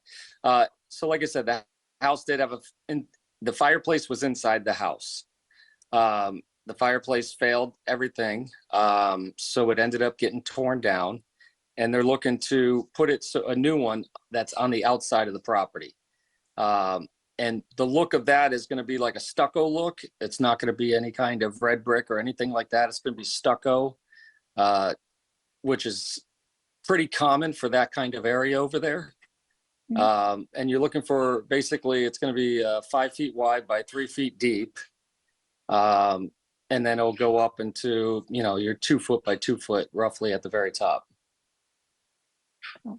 So is there vegetation at that location? And also going back a minute to the porch, was any vegetation disturbed? There was no disturbed at the porch. Like I said, the porch was existing already. So there was no vegetation around the porch. There's definitely a plant on the side of the house. I couldn't tell you what kind of plant that is, but there is one that is where the fireplace would be going. Okay, so we would expect, we usually require 2-to-1 mitigation if plants are removed. Okay. With something usually native. Yeah, and that's absolutely fine. I mean, the property is big enough for them to be able to do it. I know they are going to be submitting something for some kind of landscaping plan as well. Obviously, that's down the road. But that's not a problem. We can definitely plant, 2 natives on the property for sure. Mm-hmm. Okay, and Alex said you've now put up some erosion control, and that's going to stay in place till all the work is finished? We're completed, correct. And I was just there today, and we're going to add a few more. I feel like it didn't go in a couple areas that it needed to go. Okay. So questions from the commission? I see Alex, you've got your hand up, and then anybody else? I'll just speak to the erosion control. I did briefly stop by today. I only looked at it from the road, and I noticed that you had the straw wattle in place. Yeah, if you could extend that to, other parts within the limit of work, that aren't currently, staked out. Because we do have a marsh on the back end of the property too. We just want to make sure no sedimentation gets into there as well. Yeah, and I was really talking about that. So there is some on the back already. I just felt they didn't extend it far enough. It needs to go further down towards, say, the white barn on the property. And then we do need to run just a little more on the front as well. But we will do that tomorrow. Okay. Oh, and perhaps I could set up a site visit with you once that's in place. Yeah, that would be fantastic. Okay. And I did want to share with you that at the last meeting, the abutter came to the meeting and expressed some concern about trash and things flowing into the marsh, and that there not being a buffer area there to prevent that. So I thought I'd pass that along. Well, I appreciate that. I'll make sure the job site is cleaned before we get any more wind and everything like that. Now, we are almost completed, so the dumpster will be off site here probably by the end of the week. And job site will be cleaned up. Okay, any questions, comments from the commission?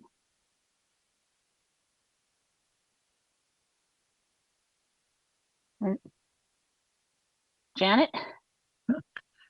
Yes, when we were out there the other day, it looked really as if there's more than a single family house. And with wanting to have the 2 outdoor showers, it seems like there actually may be 2 individual houses on this property. Can you speak to that? Yeah, so you do have the main house. You have a shed that is basically the utility area, and then you do have the old garage, that's all unfinished inside there. There is no insulation in the walls or anything. There is a half bath there. The clients don't intend to use this property year round. It will never be a year round property. You know, you're looking at like probably 3 months out of the year. But there is no insulation on that, and there's not going to be any beds in there. But I could see where you would say that there's 2 different houses on there. Absolutely.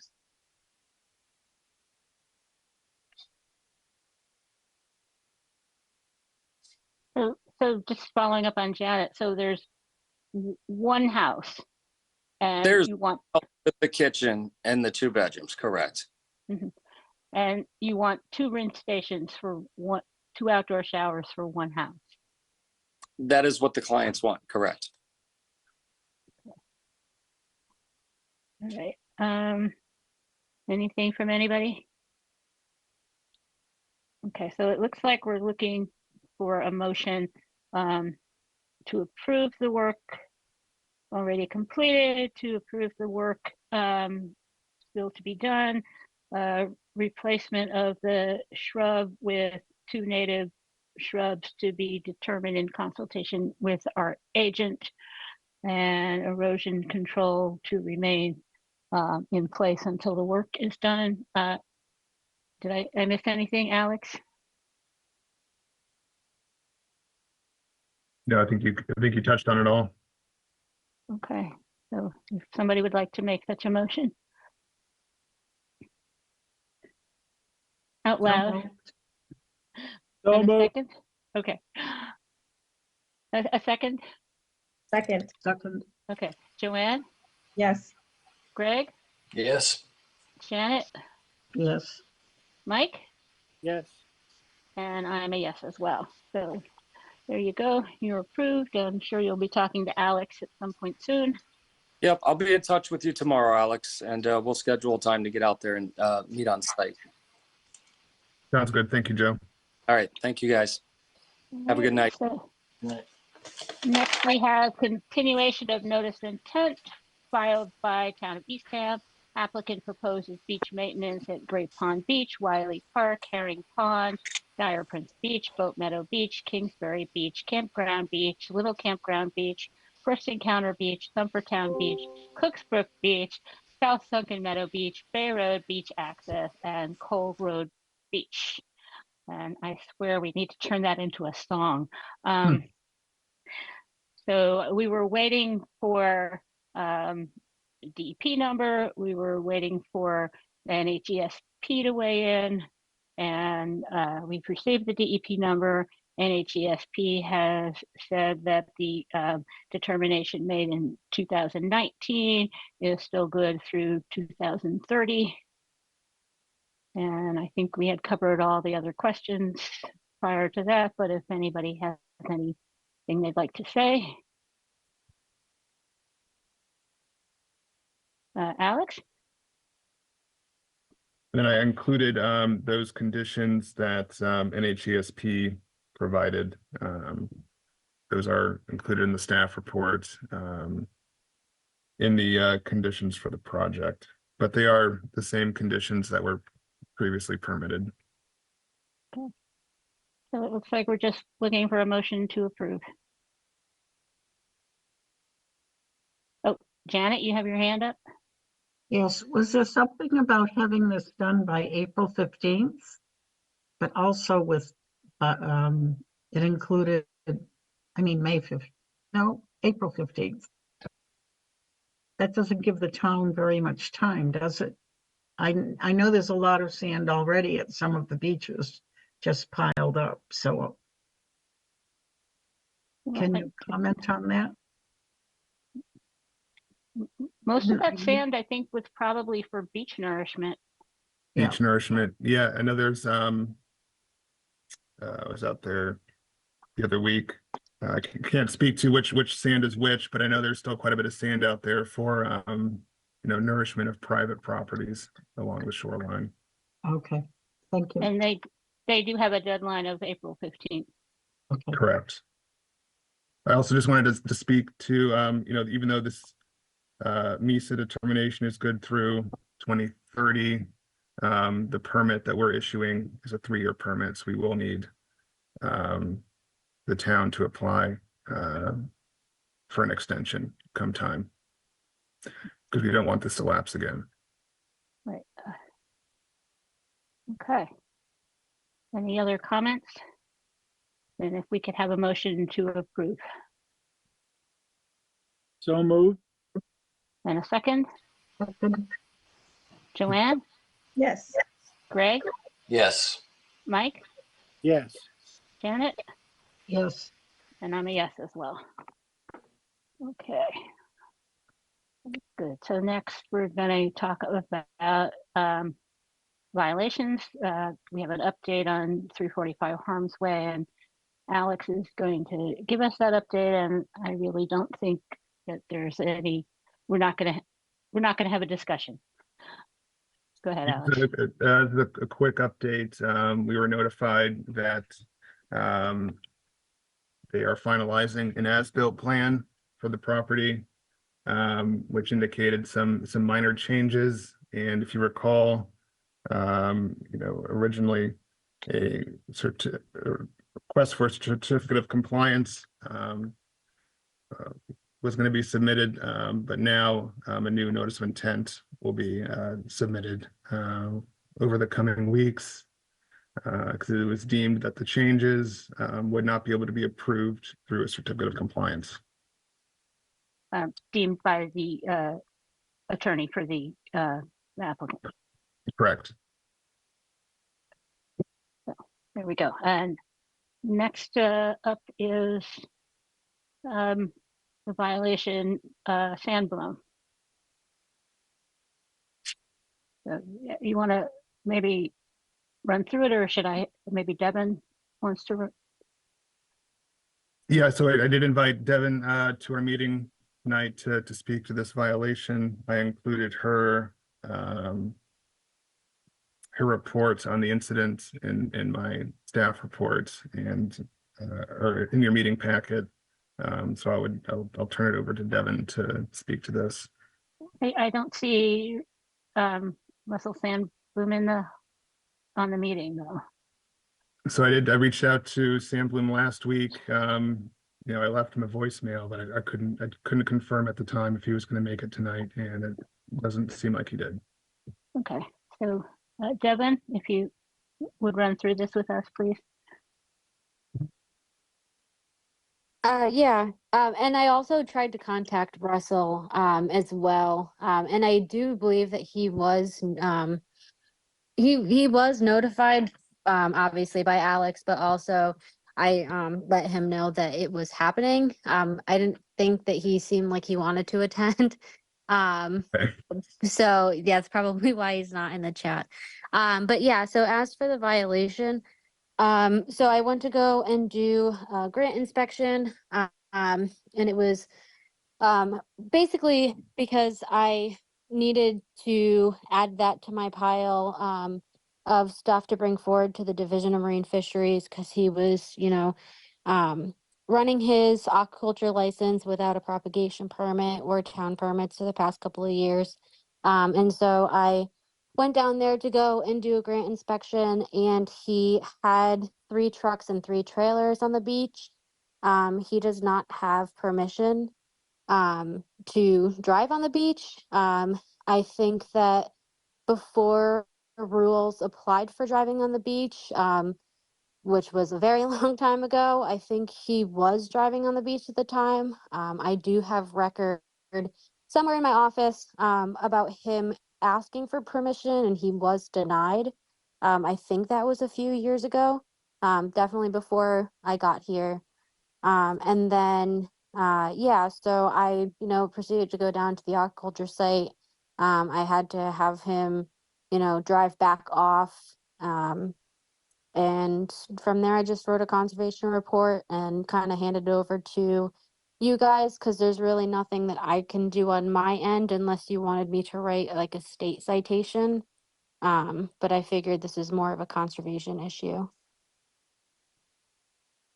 So could you just run through us where the grant is and where he accessed the beach from? I don't know that that was completely clear.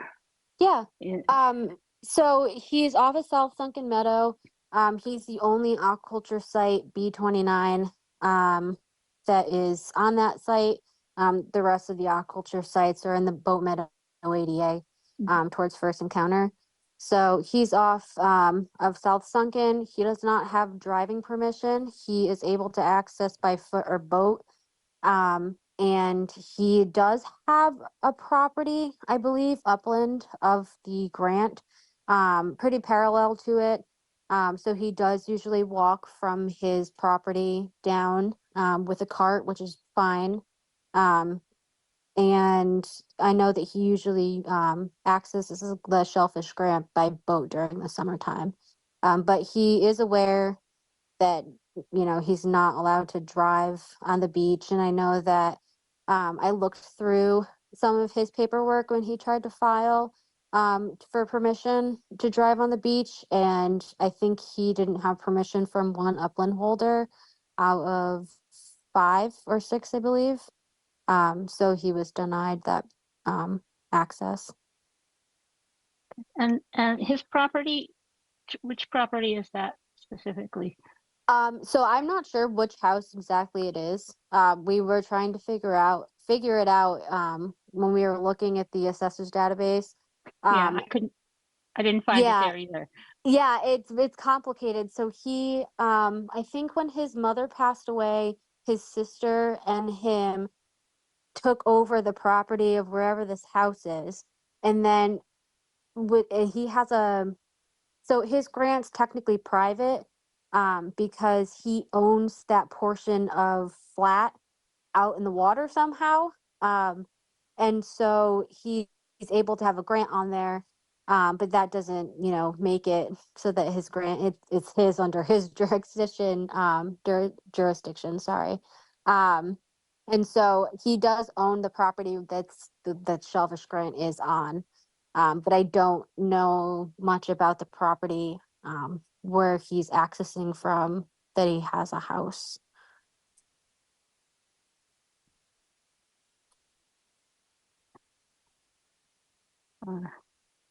We are going to have to talk to him at some point. Yeah.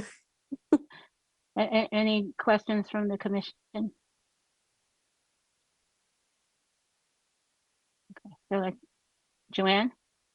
Yeah, I was just reading through it. It looked like it said he has an access point, and maybe Devin can clarify this. He has an access point where he couldn't use a car because it's not wide enough, but he could use like an ATV or something. So in my mind, I'm just trying to establish any hardship he would have, not knowing a lot about what you have to do in different parts of the seasons for shellfish, but my neighbor does, and he talks about having to go and check things out over the winter, et cetera, et cetera. So I understand that there's a need to look at these things, right? So he does have some access where he wanting to use either walkout or or use a motorized vehicle in the winter time. Does that sound like an appropriate summary? Like he does have Yeah, options that would not yeah, he, require a truck. yes, yeah. So he has two options. He can go by foot and he does have a cart. It's about like, I think a 4x5 size cart that he can carry down. Um, and then he can go by boat. It is a little tricky in the wintertime driving a boat out to the grant.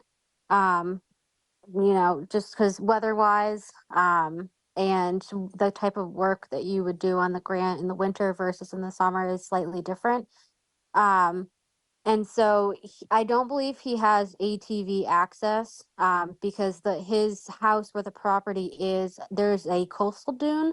So it's only like a slight pathway where he can take that cart over the dune, but there's no like driving access down through the beach, which I think was one of his problems. Because I asked him, I was like, instead of driving all three trucks and trailers across 5 properties up to a town landing, do you have any access on your property where you can just drive straight up to avoid doing what you did, like when I caught him down there with the 3 trucks and trailers, but he said he didn't have access, and then I went over to check and he didn't. But and we have had to permit ATV access to grants in the past as well, Yep. and it doesn't seem like he has done that either. I don't think that he did. No, and I can double check through any of the paperwork. That would be back at the office, but I don't think I think he only applied to drive via truck through the 5 properties from the town landing through the 5 properties out towards his grant. Yeah, because I'm thinking, there hasn't been any sort of consideration. He hasn't considered other options that may exist that would still allow him access in the winter. Like I'm all for, as long as the resources continue to be protected, I'm all for him being able to have access if it's legal and reasonable, so that he can continue this, his activity. But it doesn't seem like he's been flexible or proposed alternatives. I'll stop there, but yeah, that's what I noticed in reading. Yeah, so, and I did discuss that with him because I told him that there are options. I did tell him to reach out to conservation regarding a different way to access if he feels that he needs to have more than just by foot or boat access. I think his goal and hope was to have access mainly in the winter by truck and not in the summertime or spring. It was mainly just for the winter. I mentioned that it is like we could potentially make an access route, like we did for the Boat Meadow ADA. And we can, talk with conservation about that and see if we can go forward with that. Maybe the upland landholders will be more at ease knowing that there will be a driving route, because I don't think that was proposed when he asked for access and approval. Yeah, so the Boat Meadow route is a product of a lot of years of discussion, review by Marine Fisheries and by Natural Heritage and the Commission multiple times. So he would absolutely have to come and discuss this with us. And in the meantime, we do need to have him come and discuss the violation with us. So we're going to have to, if he doesn't want to come, we might have to do a more formal request. Yeah, I can reach out to him. I could try and reach out to him tomorrow. I usually have no problem getting in contact with him. I know he just got back from vacation. And I know that he's been busy going to New Bedford to the DMF's office for his permitting and stuff. But I can try and contact him tomorrow. And perhaps he would join us at the April 23rd meeting. Yep, I can mention that to him. And then we'll have that on the Mike. Oh, I was just curious. as far as grants go, is this a big one? It looks fairly big. Yeah, I believe he has 2 acres. So is an ATM feasible, or does it have to be a driving thing? It could be feasible. But I think it's more of a driving thing for him, especially with a trailer being needed, to kind of, take gear on and off. Yeah. That can be kind of difficult when you have, racks and bags and cages and whatnot. You can't really carry that on an ATV. So this is really a spring winter thing. It's mainly winter. I wouldn't even consider it to be spring. Because Wait. like I said, I think, back when I submitted the report to conservation, was like the last time during the winter months that he was going out to do what he was doing. Oh, you didn't, because I really don't know much about this, but so he's taking these mesh bags off. They're full of oysters, right? You didn't have to put them back in the spring? No, so it depends on the time of the season. What he was doing at the time, was taking stuff that he was overwintering and he was putting it on his grant. That usually happens, early spring. He was kind of getting a jump start, on that. And so I guess technically it would fall, in early spring, but he could definitely do that by cart. And he knows that. And the next day he did finish off doing it, by cart, taking it from his property and bringing it down. So that's something that is not really a concern for him. It's mainly the winter months driving out. Okay. And Yeah. winter would be starting when for that access? I would probably say some like no I mean maybe mid-November to February 29th, Okay, because sometime in that range. mid-November to sometime in maybe mid-January, you Yeah. have to be concerned driving on the beach and access because of the cold stun sea turtles washing up. Yes. And driving would be an issue with that. Yeah. So I know that like when I am going out, which I go out pretty much every day, including the winter months too, if that was something that I had to do, walk the shoreline, kind of like what I do for the horseshoe crab monitoring. Yeah. That's like I said, we can create some type of route for him. I do want to work with him, to try to make something more feasible for him, especially in the winter months, especially if that's like the only thing that he really wants, because it's better than asking for access in the summertime for sure. And so I think that might be something that we can consider. Yeah, so it sounds like we need to see him to discuss the current situation Yeah. and that he'll have to develop with your help and Alex and whatever actual plan to submit to us so we can discuss it in appropriate detail and get the proper reviews. Yeah. And that obviously would include sign-offs from other property holders as well. Yes. Yep. Okay. Anything to add? Okay, so it looks like we're done with that for the moment. Thank you so much, Devin. You're welcome. All right. So having finished that, we're up to liaison reports. Oh, Alex, go ahead.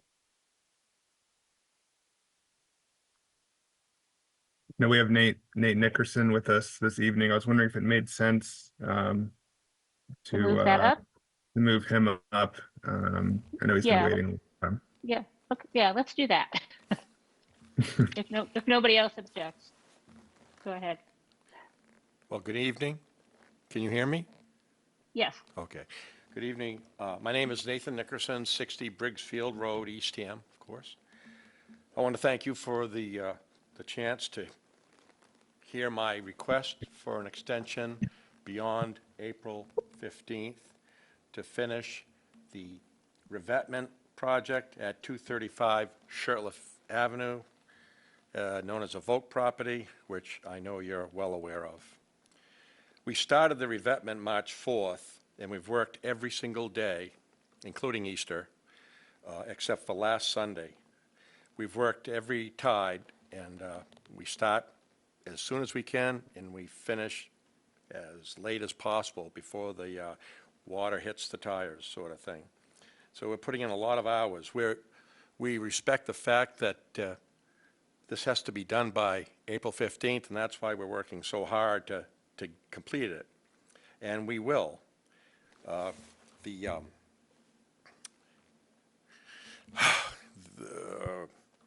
This project here, I believe, is the largest revetment that I'm aware of in Eastham.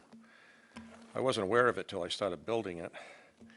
It's really two revetments in one, as you know. It's double stoned, and every one of those thousands of stones has to be tied to another one. It has to have 2 or 3 links to other stones so that it can't move, impossible to move.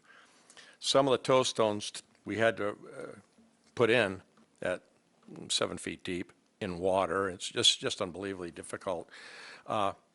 It took us 3 hours just to put in one stone. That's the difficulty of something like this.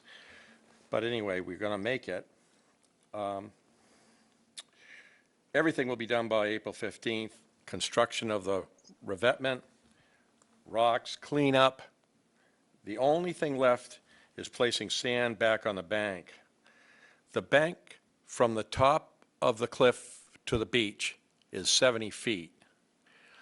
The revetment is 19 feet. That leaves, well, 20, 50. That leaves about 50 feet of surface, face surface of a cliff. And a lot of the cliff, a big part of the cliff right now, is almost up and down. I can't believe it didn't cave more while we were working on it. So the thing that is left now, will be left after April 15th, is getting a conveyor that can bring the sand up 70 feet, drop it and let it go where it needs to go. They need that because we need to do that because they want to plant grass, obviously beach grass on there. And if we don't get the approval tonight for a couple of days beyond April 15th, they're not going to be able to plant the beach grass this season. And it's going to have to wait a whole growing season again before they're able to do that. Next spring, I don't know, maybe it grows a little bit in the fall. They're not going to be able to do that till we have the sand on the cliff, because right now it would be an absolute impossibility to plant anything on that cliff. What I need is, I need 2 days to, it'll take 2 days to put the needed sand on that cliff.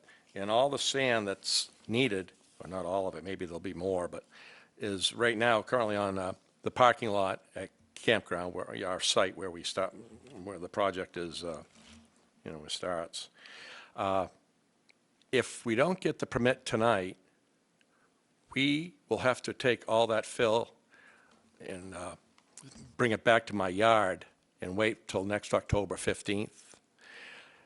That's going to require trucks, tractors, lots of diesel fuel, lots of fumes unnecessarily. It's, in other words, we're really enlarging the carbon footprint, because not only do we have to bring it there, we have to load it, bring it there. We have to then, when we're ready to bring it back, load it, bring it back, and dump it where it is right now. It doesn't seem to make too much sense to me, and that's why I'm here. We started this revetment March 4th, and it's been a long, grueling event. So the owners would like to plant beach grass as per order of the conditions, but they need to order it now. And what they tell me is they need to order it soon in order to get it. I don't know if it's a supply thing or whatever, but That's what they told me.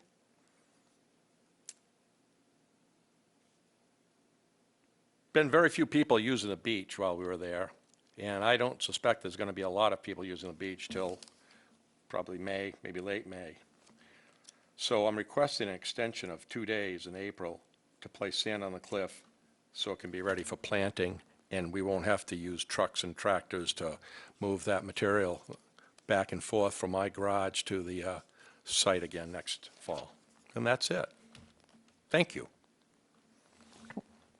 So I think Alex had asked you to provide some details on how far along you are in the revetment project, because you're asking for an extension, and so far you haven't told us very definitively where you are along, what work is left to go, and what guarantee there is that you would finish within the period of time that you're asking for.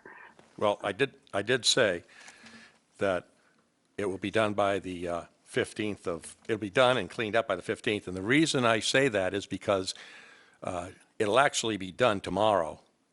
But then we have to take boulders back that we didn't use. We have to clean up the beach, the little pebbles. We have to clean the area up like we were never there. And that's going to take a few days. And we have rain coming. Not that we didn't work in the rain during this. We did. We worked in the rain every day that it rained, we worked. And we'll probably continue doing that. But it will be done tomorrow. So that gives you a bit of time to put the sand on afterward. It normally would. It normally would. But the problem is I needed a conveyor that'll convey up 70 feet to the top of that embankment, top of the cliff dune. And originally, the fellow that I'm renting it from said he would have it, I would have it all done by April 15th. That conveyor, and there are not that many around, that conveyor's in Nantucket, and he's late with it, a week late because of the storms that they've had. So he told me that he won't be able to get there for a week. He won't be able to get there till probably April 22nd. So that's more than a couple of days that Well, you're looking for an extension. We'll be gone we'll be gone out of there the 15th. We will have to come back to do that, to do the replenishment April 22nd, 23rd.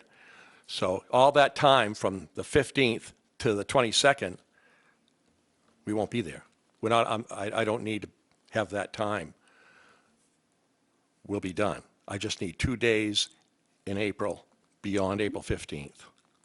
Right, but you're asking for a week's extension of the deadline. Well, whatever way the board wants to look at it, I look at it as I need 2 days. I'm not going to be on there. I'm not going to be using it. I'm not going to be, if vehicles aren't going to be on that beach after April 15th until April 22nd. So that's, I need 2 days, not a week, not 2 weeks. But you got to consider, I wouldn't get too tied up in the dates. I would ask that you think about getting that incredible cliff reseeded, replanted, and eliminate the problem of getting that sand to my garage and back to the site in April. I mean, that's using machinery that we don't have to use, burning up fuel and exhaust. We all talk about expanding the carbon footprint. Well, that's expanding the carbon footprint for no real valid reason. Of course, that's my opinion. Doesn't make it so. Well, So that's what I you want. also, you did stage it before you actually were ready to use it. So that's that. Hillary, you had something, and then Alex. I just wanted to understand the process and the work that's remaining. So you have to put the sand on the top of the revetment to create a safe angle and then plant that. Is that correct? That's correct. And then is there an option where you go from the top of the bank? I saw that a lot in Wellfleet where they built chutes instead of conveyors and worked from the top of the bank and then got a little machine and rode it along the top of the revetment to work in that fashion. The way the topography is of that property and the site, if I could do that, I would do a lot more damage doing that than I would just bringing it up from the beach. I mean, you talk about a small machine, but this machine's going to do some damage on that property leading to the cliff. And not only that, but that cliff is dangerous. I wouldn't go near it with a machine or with people. I've got it roped off. I've got it fenced off so people can't go over there, go too near it because it's dangerous. Someone could get killed. And no, I wouldn't do it from the top. I wouldn't have my guys do it from the top. I have OSHA here before you knew it. So I Like a guess I'm crane? curious how you're going to get the sand from a conveyor to sort of stabilize and stick where you're conveying it to. Well, gravity will take care of it. That's how we do it. We'll, on top of the revetment, we have 3 to 5 feet of small rock as required by the plan design. So there's 3 to 5 feet on the bottom that will allow us to fill up from the top. And as soon as that sand comes down and starts pouring over the rocks, we'll move to another area. We'll keep on moving. It's 135 feet wide, that revetment and that cliff. So we need something that, and we wouldn't be able to get there with, there's no way we'd be able to do that from up top of the cliff. We have to move the conveyor, just angle it as if, just as we fill an area, we'll just angle it and move it until the whole thing is full of sand. And that's as simple as that, really. It's very, very simple.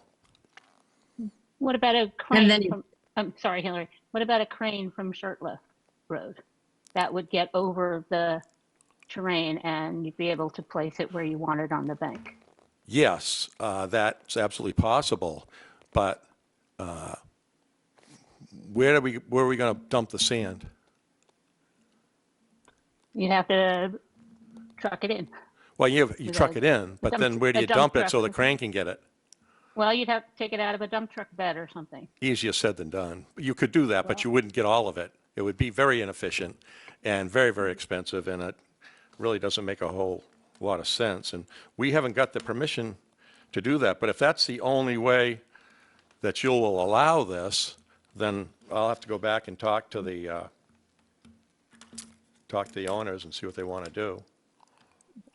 Otherwise, Hillary- I have to wait till next October and do it. So, sorry to interrupt you, Hillary. That's okay. I just wanted to understand the planting. Who's doing the grass planting? Are you laying down jute? What's the vision there? That's a good question. Good question. They're doing the planting. The homeowner. Homeowners. I've suggested to the homeowners that they hire a company that does planting, but I don't, at this point, I have to say that they haven't said anything to me about hiring a company to do it. They're going to do it themselves. They've done it before. They know what they're doing. They told me. I haven't. Yeah, I think I'm just concerned because that sand is going to be friable and crumbling and Yeah. then you're going to have people or a person walking. I'm worried about safety also. Well, once the sand is there, safety won't be an issue, but yeah, it'll be soft and there'll be like heel marks and whatever in it, but that's okay because grass is more apt to grow there than it is anywhere else. We did one right beside it, Dick DeVito's, and it's just come in really thick and beautiful. So it's possible you can do that. I suggested that they use koi mat material to lay on the front of it, and then, you cut holes. Yeah. And you put, Absolutely. more than I do. Yeah. Yeah. I don't think that was on the plan, and I don't think it was in the order of conditions, but that's what I would do if it were my house. I would do something similar. And also, I was just curious. and also I would strap it I would put string across in the shape of a crossword puzzle, if you know what I mean. And that'll hold that blanket down in any kind of wind, hold that koi mat, if you will. And that's how I would do it, especially there where it's so, the sand is pliable. So which homeowners are doing the planting? Because if I remember correctly, the permit was issued to 205 and 265 and not to 235. It wasn't issued directly to the folks. Are they going to be doing the planting? Yes, according to them. Okay, they're not the permit holders, though. I don't know that. If I may, tell me that. I believe the permit was issued to all 3 property owners.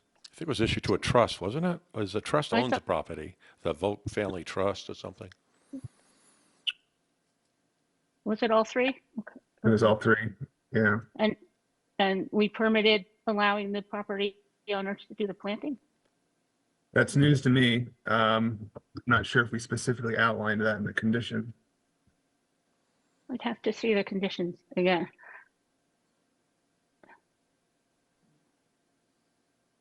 Joanne?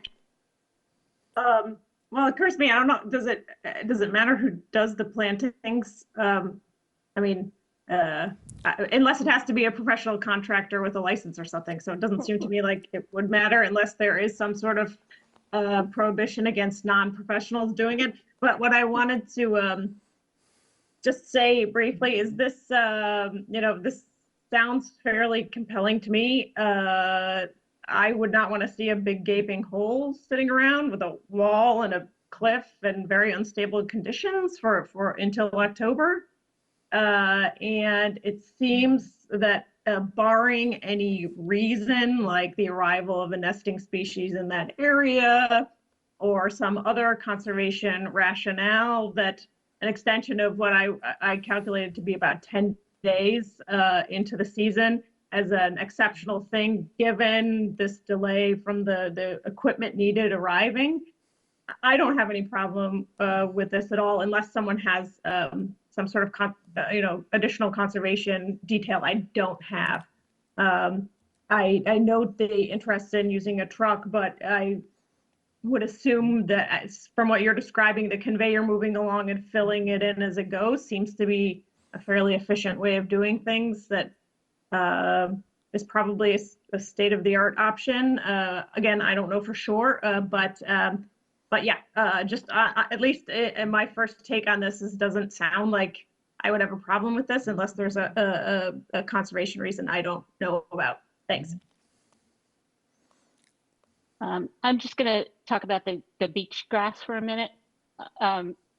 You have to plant the beach grass so that it's alternating. Otherwise, any runoff would channel through it and undermine the top of the bank. So if you're not alternating it and you create those channels, it's going to cause problems down the road. And we saw some of that at 205. I think it's 205. We saw when you're staying on the beach, the property to the left had some of those issues with its beach grass. Well, so through the chair, it probably, yeah. I understand your concern. As they're doing that bank, they're doing it from the top down, not the other way. So what they'll do as they go along is they'll just smooth up and pack that as well as they can, so that there'll be no footprints in the sand. They will have wiped those out as they come down to the revetment. That wasn't my concern. Oh, I'm sorry. My concern was if you don't alternate the grass, you create actual channels between the grass through the whole area, so that as there's runoff, it runs through those areas. It doesn't have a beach grass alternating every other stop. It's in one over. So, like when you're laying brick, you have to kind of alternate where you put it so that you don't wind up with all your lines ending up in the same Sure. orientation. You have to do that with the beach grass too. Otherwise, you get runoff between it, and that winds up undermining the revetment in the bank. The grass is planted, as I understand it, and as I've done it, every 6 inches. It may be even every 3 inches. Yeah, I wish it were more. I wish in the order of conditions it was more clear about the grass, because as we see now, it's an issue. I think it's either every 6 or every 3 inches they put another clump of beach grass. It's pretty intense. Right. Yeah, so if you start row 1 at 6 inches in, you start row 2 at 3 inches in, row 4 is 6 inches, and so on, and then you wind up with that alternate spacing. Yeah, that's a good idea. If you start at 6 inches on every row, then you wind up with the channels, which Understood. cause runoff problems. Okay, Mike, you had something, and then Alex. Oh, I'm sorry, but I'm confused. And for Mr. Nickerson, he asked for 2 days, and he said April 17th, but now the conveyor is not getting there till April 22nd and the 23rd. So what is the final date? What's the 2 days? Where does that come from? What are we actually supposed to approve? Forget about the grass. The extension is to when? Well, the owner of the conveyor told me he can have it here by the 22nd of April. So you're not asking for the 17th. That's not 17th. realistic. No, You're asking that's not for, going to happen. so the conveyor gets here April 23rd. So you're asking for 2 days after that? I'm asking for 2 days, period. If it gets When? there, it'll stay on the parking lot until So you're tide will allow. I'm talking.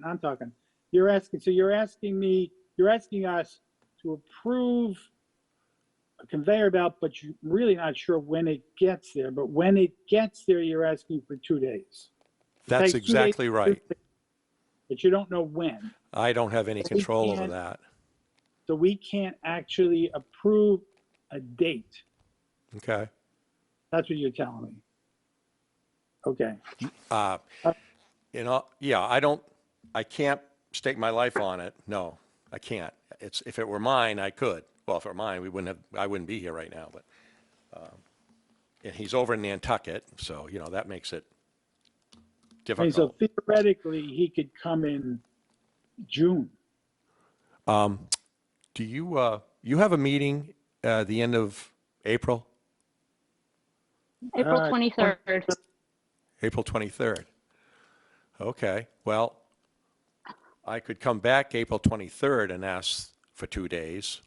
And With a then there better would be, date. then I can give you exact 2 days. Well, I think we need that.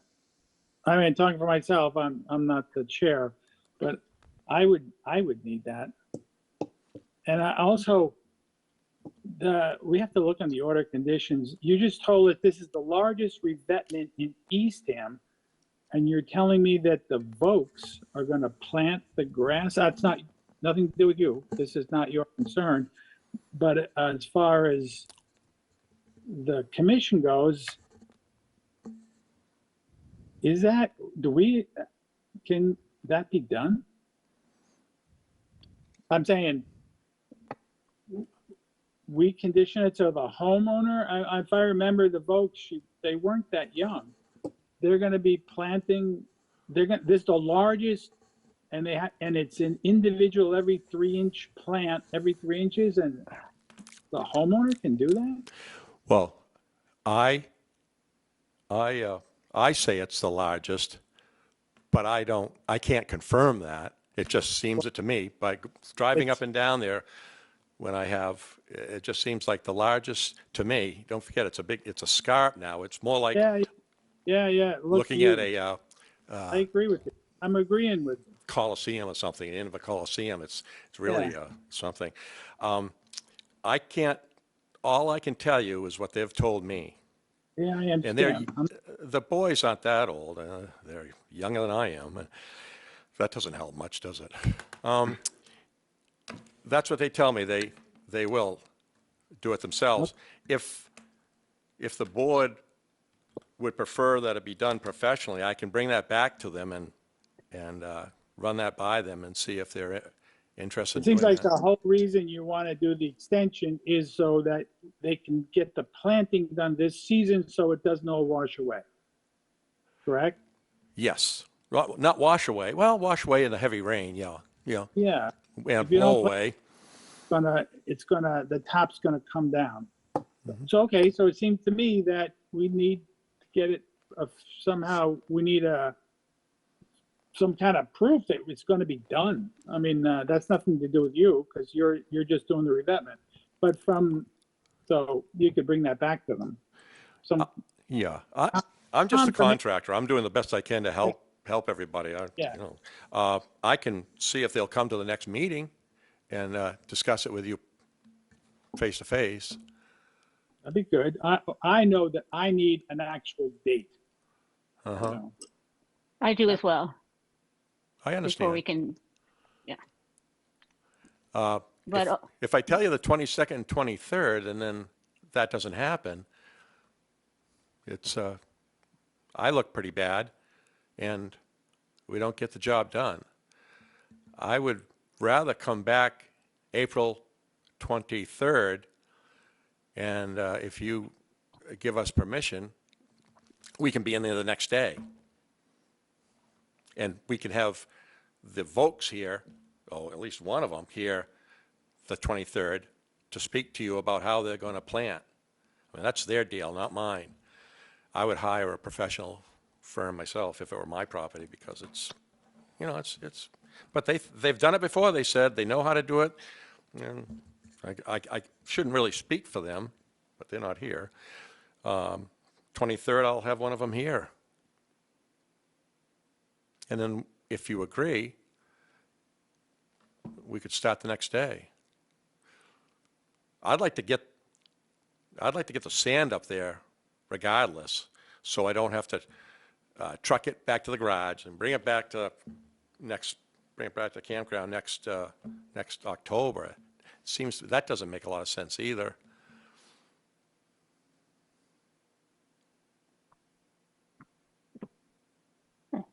Janet? I agree with both Mike and Karen. We don't have a definite date. And I am also concerned about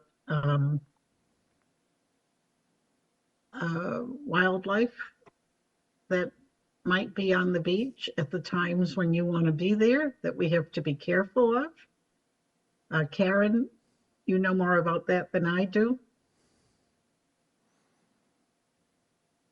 Yeah, I don't think, other than the April 15th, there was the time, well, there was a wildlife restriction, no work after May 1st, I believe.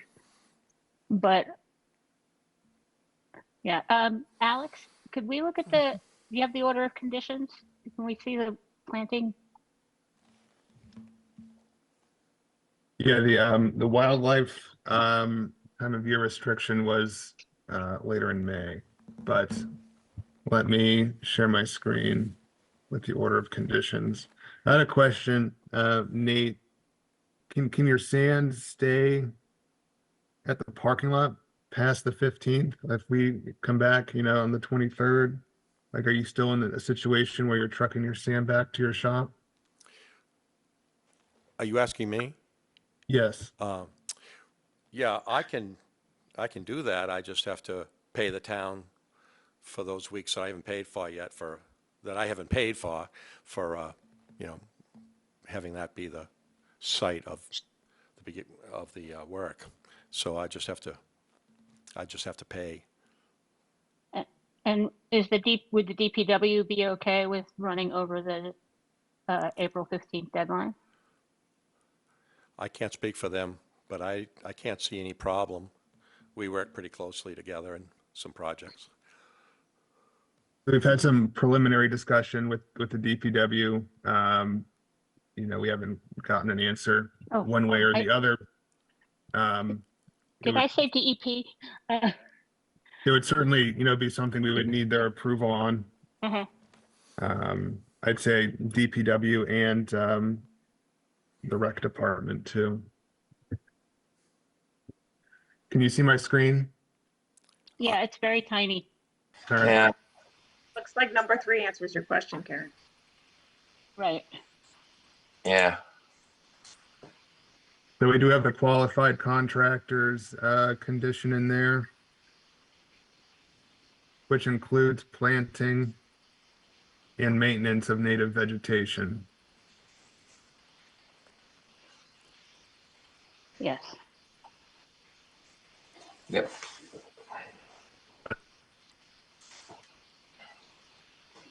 Want to discuss further, I think, at our Yeah. next.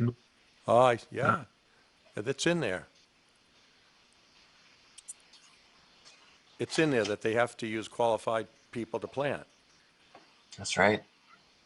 Okay, well, forgive me for not spotting that.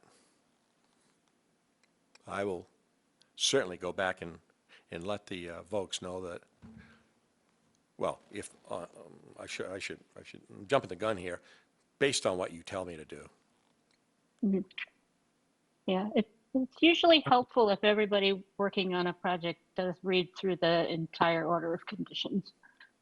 I'm gonna scroll further down to vegetation management. Right. That gives some clarity on the spacing of the beach grass. Nate, I think you said every 6 inches, that would be 12 inches on center. And then we have two clumps of grass per placement. Yeah.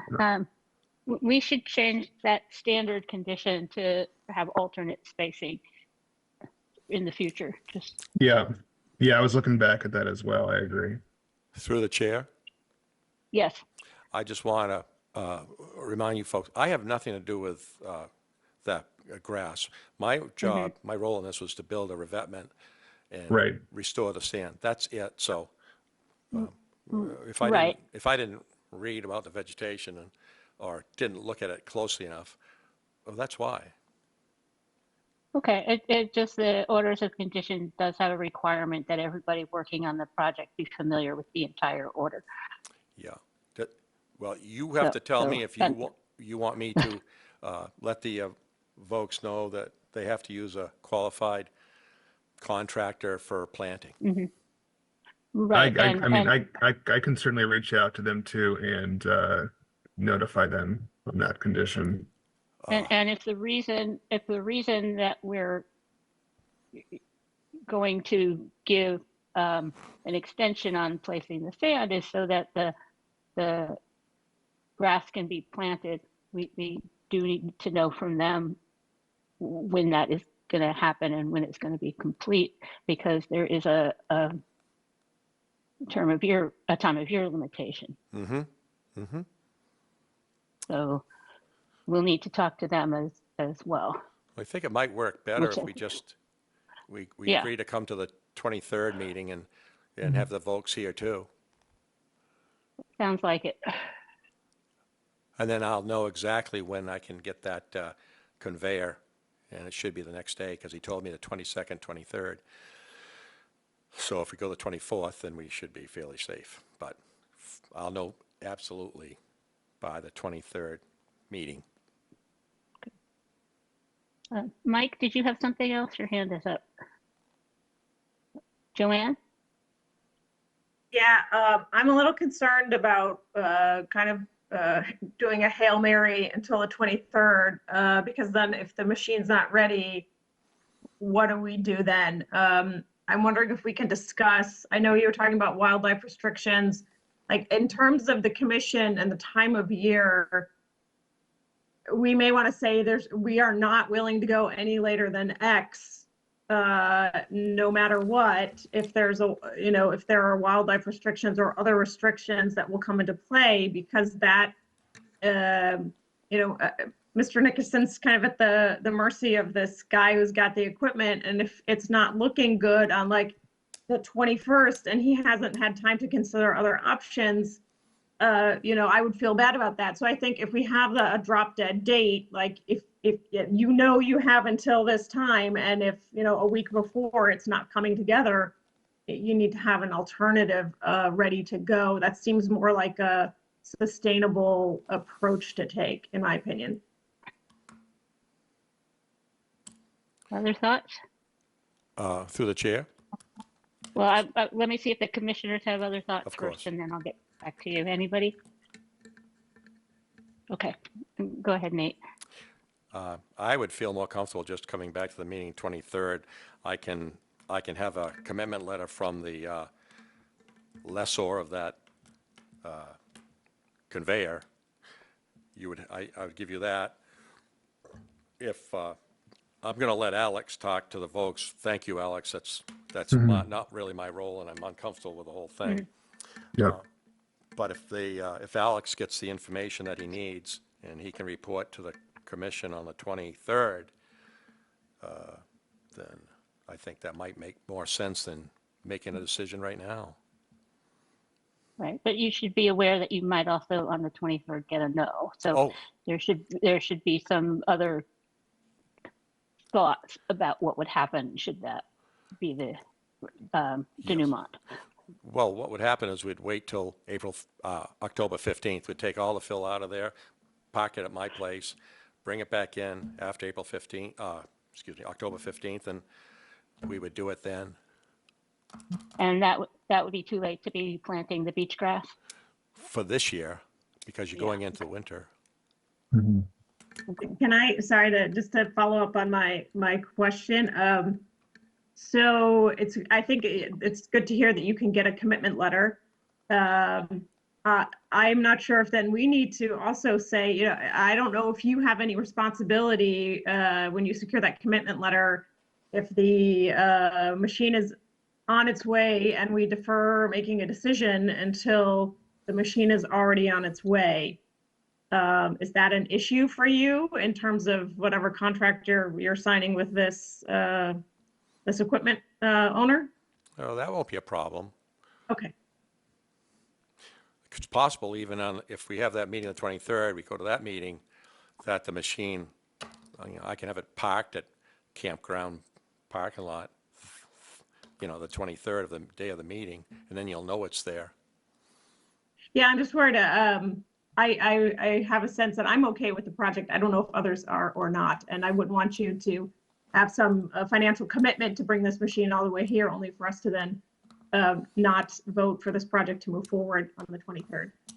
That would be, I wouldn't mind doing that. It would be worth it to me. If I don't get it, I don't get it. That's it. We just move on and make other arrangements. Mike, you had something else? Well, I just want to clarify, the revetment's going to be done tomorrow. They're going to clean up, but they're going to put sand over the revetment right away. You don't have to wait till the conveyor for that, right? Oh, the nourishment? Yes. Yes. Okay. Okay. That's good. So are you going to be talking to the beach department and DPW to get clearance for an extension, or is that something Alex is going to check, or both? I could follow up on that with the DPW in the rec department. Okay. One other, we've reached out to Coastal and they were going to provide a progress report. We haven't received that. So I'd like to have that for the next meeting as well. So between now and the next meeting, I'll reach out to Coastal and see if we could hear from them as well. Right. So if the DPW and the rec department say no extension, that makes everything else kind of moot. Yes. All right. Okay, so it sounds like we're not making any decisions until the next meeting, April 23rd. Alex is going to reach out to DPW Beach Department and the folks, and Nate, you're going to figure out your machinery. I will do that, of course. Okay. And I think we're done with this. Seems like, unless anybody has any last minute comments. Okay. Thank you. So we'll Thank you, see. folks, very much for taking the time to do this. I know your time is valuable, too. So that's it. All right. Thank you. Okay, bye-bye. All righty. Next, we have liaison reports. Anybody? Well, I think we've heard from the Forest Committee already on what they're planning on doing, right? Anything else, Mike? No. That's it. Okay. Janet, anything from CPC? We did have a meeting, and the plan that is being worked on will be finalized for our May meeting. There were inputs from different people in April, so we'll have more information about it then. And a higher percentage was given to affordable housing than has been in the past. So that's a priority for us. That's a higher percentage of the discretionary funds as opposed to the mandatory. Okay. And just to be clear, the plan you're talking about is the 5-year strategic plan for the okay, for the CPC committee. Okay. Open Space Committee meets next week on Wednesday at 2:30. I have nothing to update there. Otherwise, the Strategic Planning Committee is not having its meeting tomorrow for various reasons, some of which have to do with staff moving on and somebody else not remembering that somebody had to file post the meeting, which would be me. So no updates there either. And I think that's it for liaison reports. Education and training updates. Anything? Tomorrow, I believe MACC has a lunch and learn session. I believe that's right. Hold on a second. Oh, I didn't put it in my calendar. It seemed interesting. Hold on a second.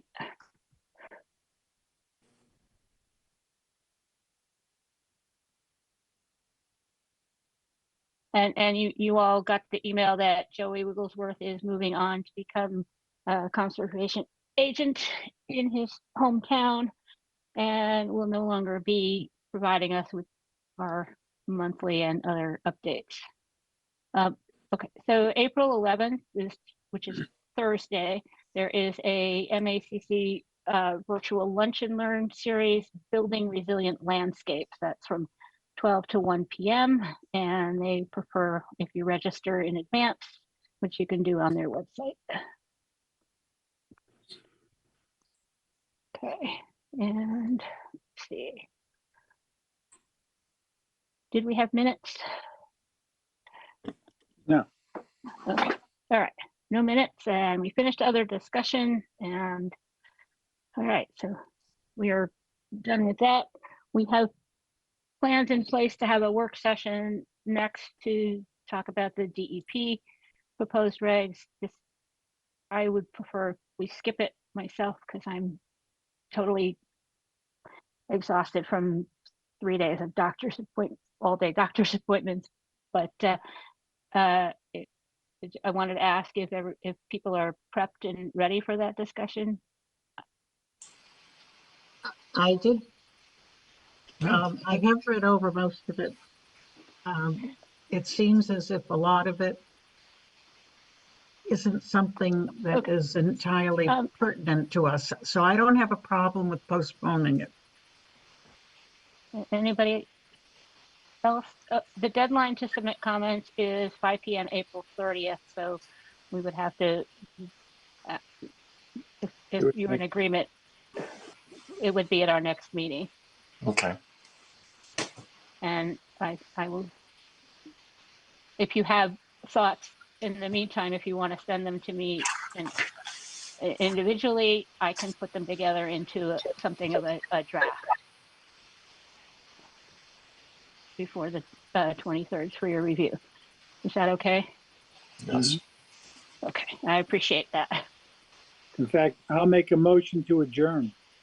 Okay, we're motioning to adjourn and cancel the work session. Yes. Do I have a Yeah. second? Second. Okay, Greg, Yes. Janet, Yes. Joanne, Yes. Mike, Yes. I am a yes, and thank you everybody for your work tonight. Thank you, Wayne.